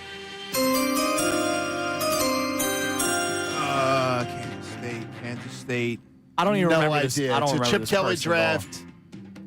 He played in one game. No. Nope, I got nothing. Hold on. 5, 4. Was it Randall? 3. Randall Smith. I don't know. I kind of want to give you half a point for saying Randall. Randall Evans. Oh, Randall my God. Evans. No, we know. He gets the point. Yeah, I never heard of that man in my life. No, he gets the point. I don't think that. I think he wore number 41. I don't think that. He picked Randall. He said Randall. He gets the point. I don't think he ever existed. I don't think that No, person's he did. real. Randall Evans, yeah. That's fantastic. I'm actually really upset that I didn't get You're that. I'm really idiot upset. savant. It's unbelievable. 2012 wide receiver, Iowa. Hand raised immediately. Marvin McNutt. Yes. Oh, my gosh. Marvin McNutt is You're correct. a McNutt. My gosh. All right, let's see here. Day 3 trivia. I will give you 2017. Okay. Year of the Super Bowl. Defensive tackle, Washington. I saw. Elijah Qualls. Yes, Elijah Qualls. Oh, my gosh. That is. How did you think this was going to be a competition? This is awesome, though. I wanted to see if you guys. I gave you would guys get- the benefit of the No, doubt. I'm amazed. I'm just amazed. I'm enjoying it. I'm enjoying it very much. All right. Ooh. Let's see here. 2020. Okay. From the basement of yes. Roger Goodell. With his sweater on. With his sweater on like Mr. Rogers. 5th round wide receiver, Boise State. John Hightower. Oh, my gosh. I was wondering if somebody would guess Quez because he was the very next draft. Quez was a 4th rounder? He was 6. Quez was a 6th rounder. Ended up having the better career out of the two of Southern them. Mississippi, I think. And back with the Philadelphia Eagles. All right. Well, sort of. Sort of. All right, here you go. I want to see if Connor or John can get this one. 2013 quarterback. Chip Kelly's first draft. USC. Oh, it's. I want to see if John You beat the hand raise. Matt Barkley. Oh, yeah. Okay. I thought John. Very I was going to good. give John the chance, but I'm sitting there looking at it now. All right. That was very good. Matt Barkley. Very good. All right. Let me. That was the here you first go. Kelly draft, right? Yes. That was the first Kelly draft. How about 20? Or was it? Was it? Yeah, it was first Kelly. Yeah, I think it was first one. 2011, Fourth round? Oh, boy. 7th round, running back at a USC.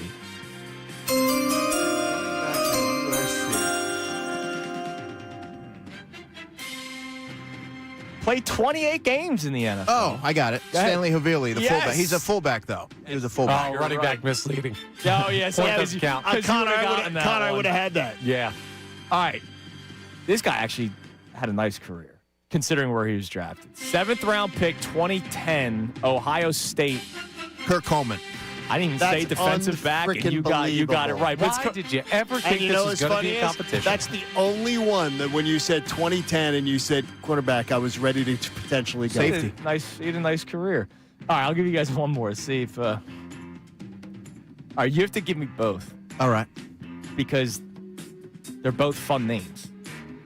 2009, 7th round. One, a guard from Arizona State. The other, a linebacker from your favorite school to check out, Maryland. Moses Foku is the linebacker. Yes. This is And ridiculous. this is a guard.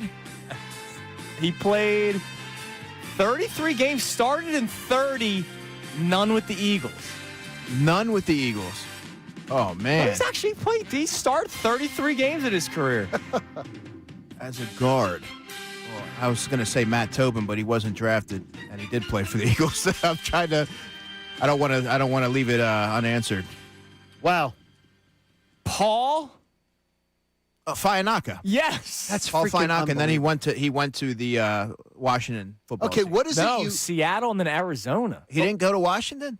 He may have maybe as a. Okay, what is it that you Oh, don't I have him mixed up with Julian Good Jones. What is it that you don't remember or aren't good at remembering or don't know? Because to have that brain capacity, Yes. your brain, you have to be using part of your brain to be able to do that. There has to be something that doesn't fit. So there has to be something like, do you forget your keys? Do you forget if someone tells you tomorrow to bring a book for them do you forget to do that? Does your short-term memory, because that's freaking amazing. I must have said something else. It's emotion yeah, you lose. No, but that's amazing. Yeah, maybe it's the emotional part, I guess. Although I am an emotional person. I'm Italian, and No, you are. You're emotional.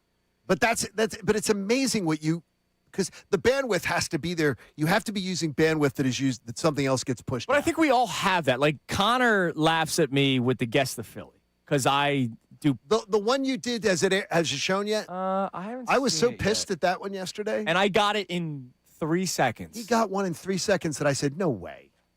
But I think we all have that. Like you're really good with Right, draft. right. You're a numbers guy. I'm good with numbers. Like jersey numbers. I'm good with numbers and stuff like that. I'm Connor, good with, like you're I said, TV college theme guy, songs. right? No, not at all. No, you know the mascots of colleges. I'm all right with that. I'm pretty much regular knowledge more of a guy. I No, use my brain Connor's- for things that matter Yours, a little bit yours is more. actually book smart. Connor Yeah. would win. No, Connor would win.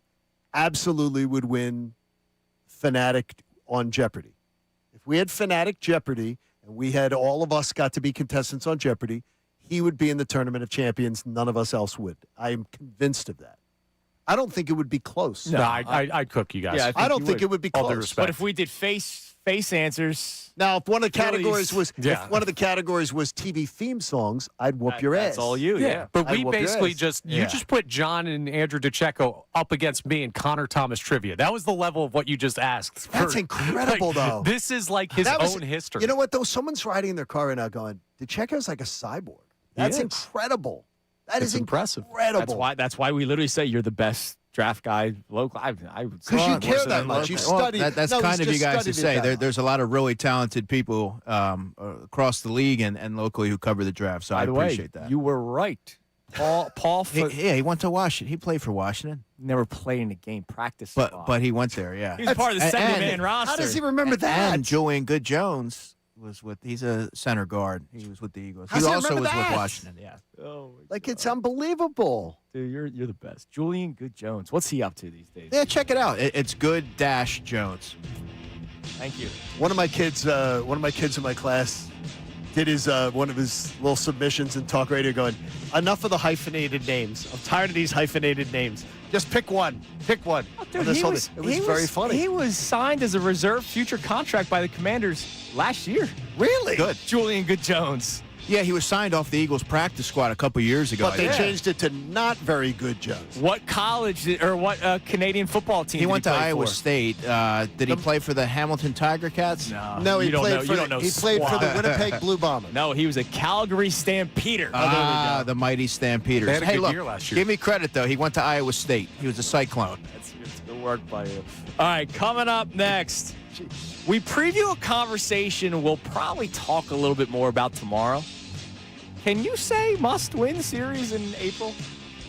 It's Kincade and Salciunas, 97.5, The Fanatic. If something's feeling off, don't brush it off. Go to the doctor. Get yourself checked out. And then if a cancer diagnosis was somehow to come into your family, whether it's you, whether it's your parents, whether it's your best friends, or whether it's your spouse, check out the consultants in medical oncology and hematology. I'm telling you, these are the people that saved my life. And I will also tell you that they were the third people that I spoke to.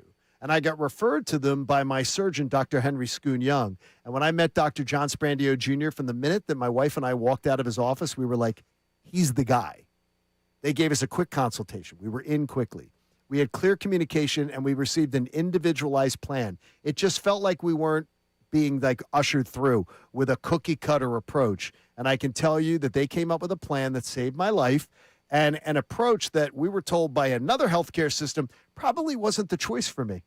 Boy, I'm glad I listened, because I'm here to talk to you about them. The consultants in medical oncology and hematology. They are the best. They've got 3 great offices. Trust them for your cancer care. Visit CMOH.org and take the first step towards peace of mind.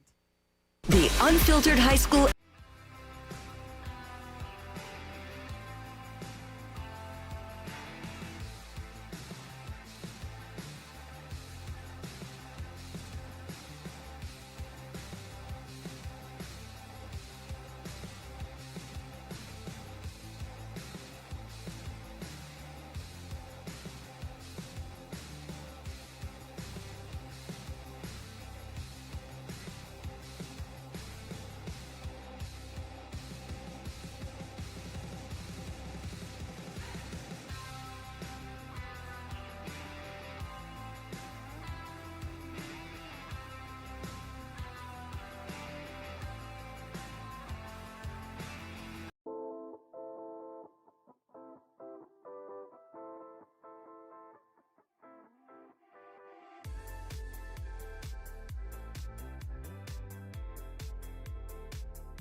97.5 The Fanatic and the Fanatic app.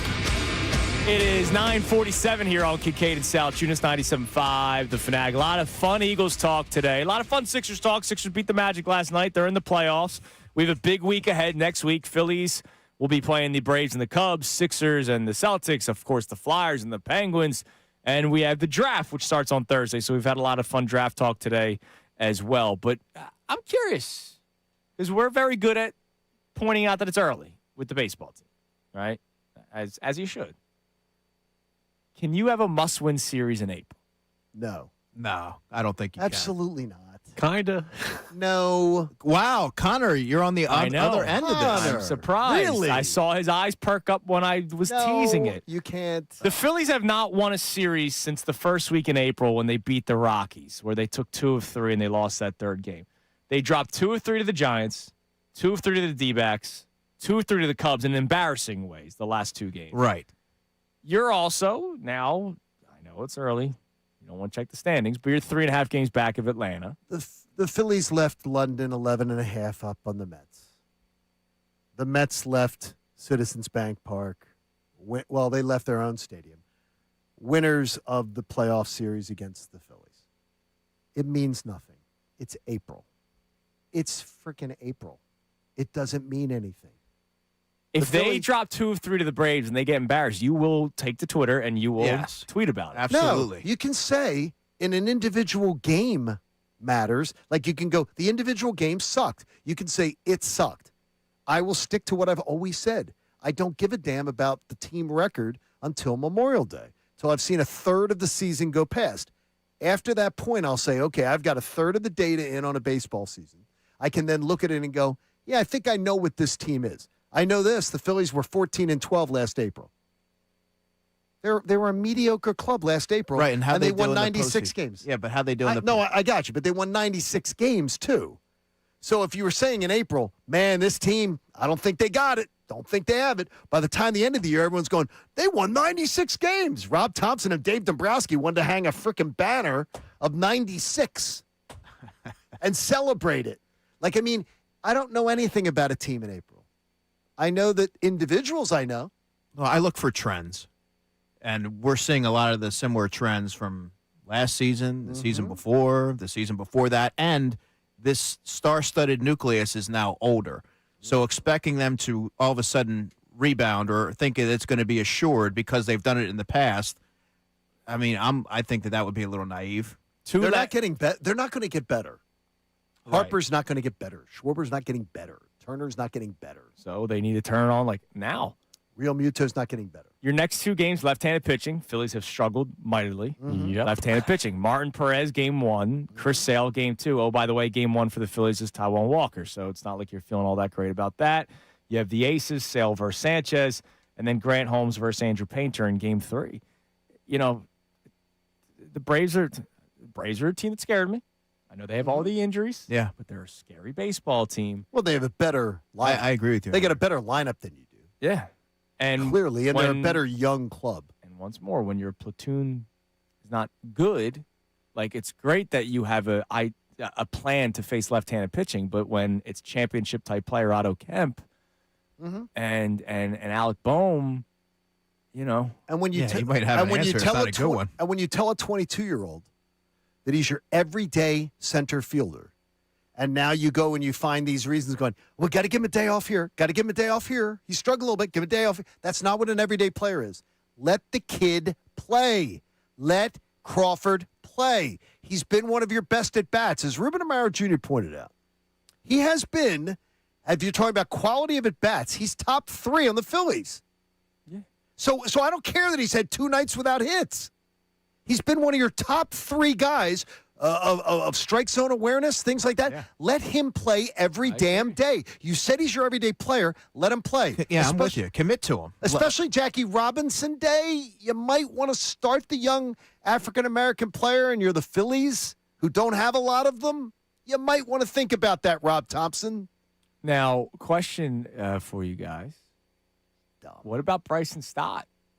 Did not play yesterday, left-handed pitcher. If you're sticking with the platoon, he does not play. Yeah, fine with me until Sunday. Fine with me. By the way, he's not playing well.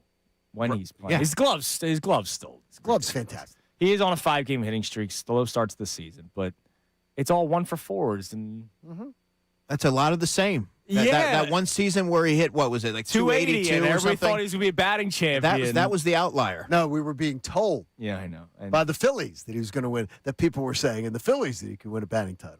Yeah, that 1 year, it looks like it was the outlier. I know what you're saying, John. It's only April, but we need to see it soon.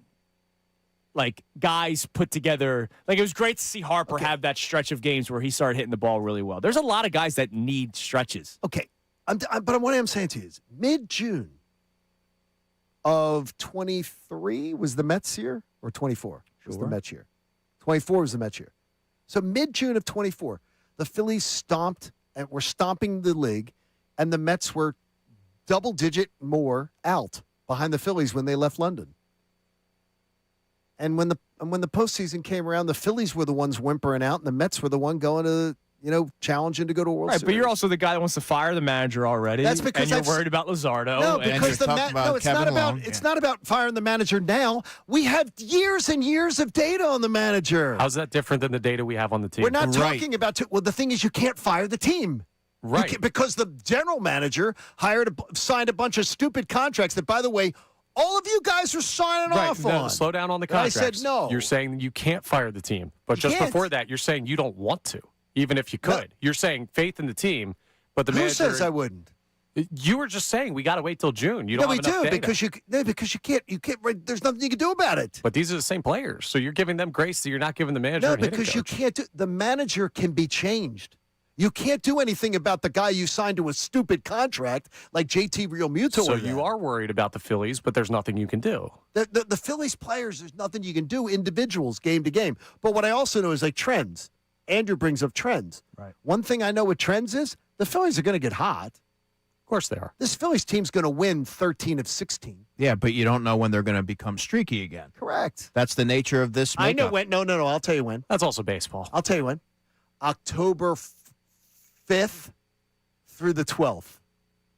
I'll predict right now. That's when they're going to probably get a few more times in between. Yeah, we'll get there when we get there. But they need to show something against the Braves. Like, obviously, it's not a must-win series They have in April. to, you're saying? They have to. They can't be getting outscored 11 so to if they get 4, swept by the 10 to Braves, 3. so you're saying to me they have to. So if they get swept by the Braves, season over. No, John. Well, their chances are done. No. Well, then you're saying they have to. What do they have You're taking it to the extreme. Listen to the conversation. I said it's not a must-win series, but they have to show something to settle this fan base down and believe that they've got a little bit of fight in the early part of the season. Or how I don't about even the know if they fan have to base settle- rises up? They might not have to settle the fan base. They have to settle themselves. Yeah, that as well. See, I'm Yeah, thinking and this could get. I'm thinking a Brave sweep could get Rob Thompson out. And I see. Brother, he's what not does getting fired. Kevin Stop. Long do? I mean, come on. That's great. All right, everybody have a great rest of your day. Andrew, you're the best. Thank you as always. Thanks, buddy. Johnny Thanks, Marks, guys. Good to Middays see of you. Marks comes your way next. Johnny Marks, Sean Brace, I believe Dutsy producing the show as Ray is continuing to be on Unfiltered. Don't forget, next chance to win $1,000 right at the start of the show. So that comes your way next here on The Fanatic.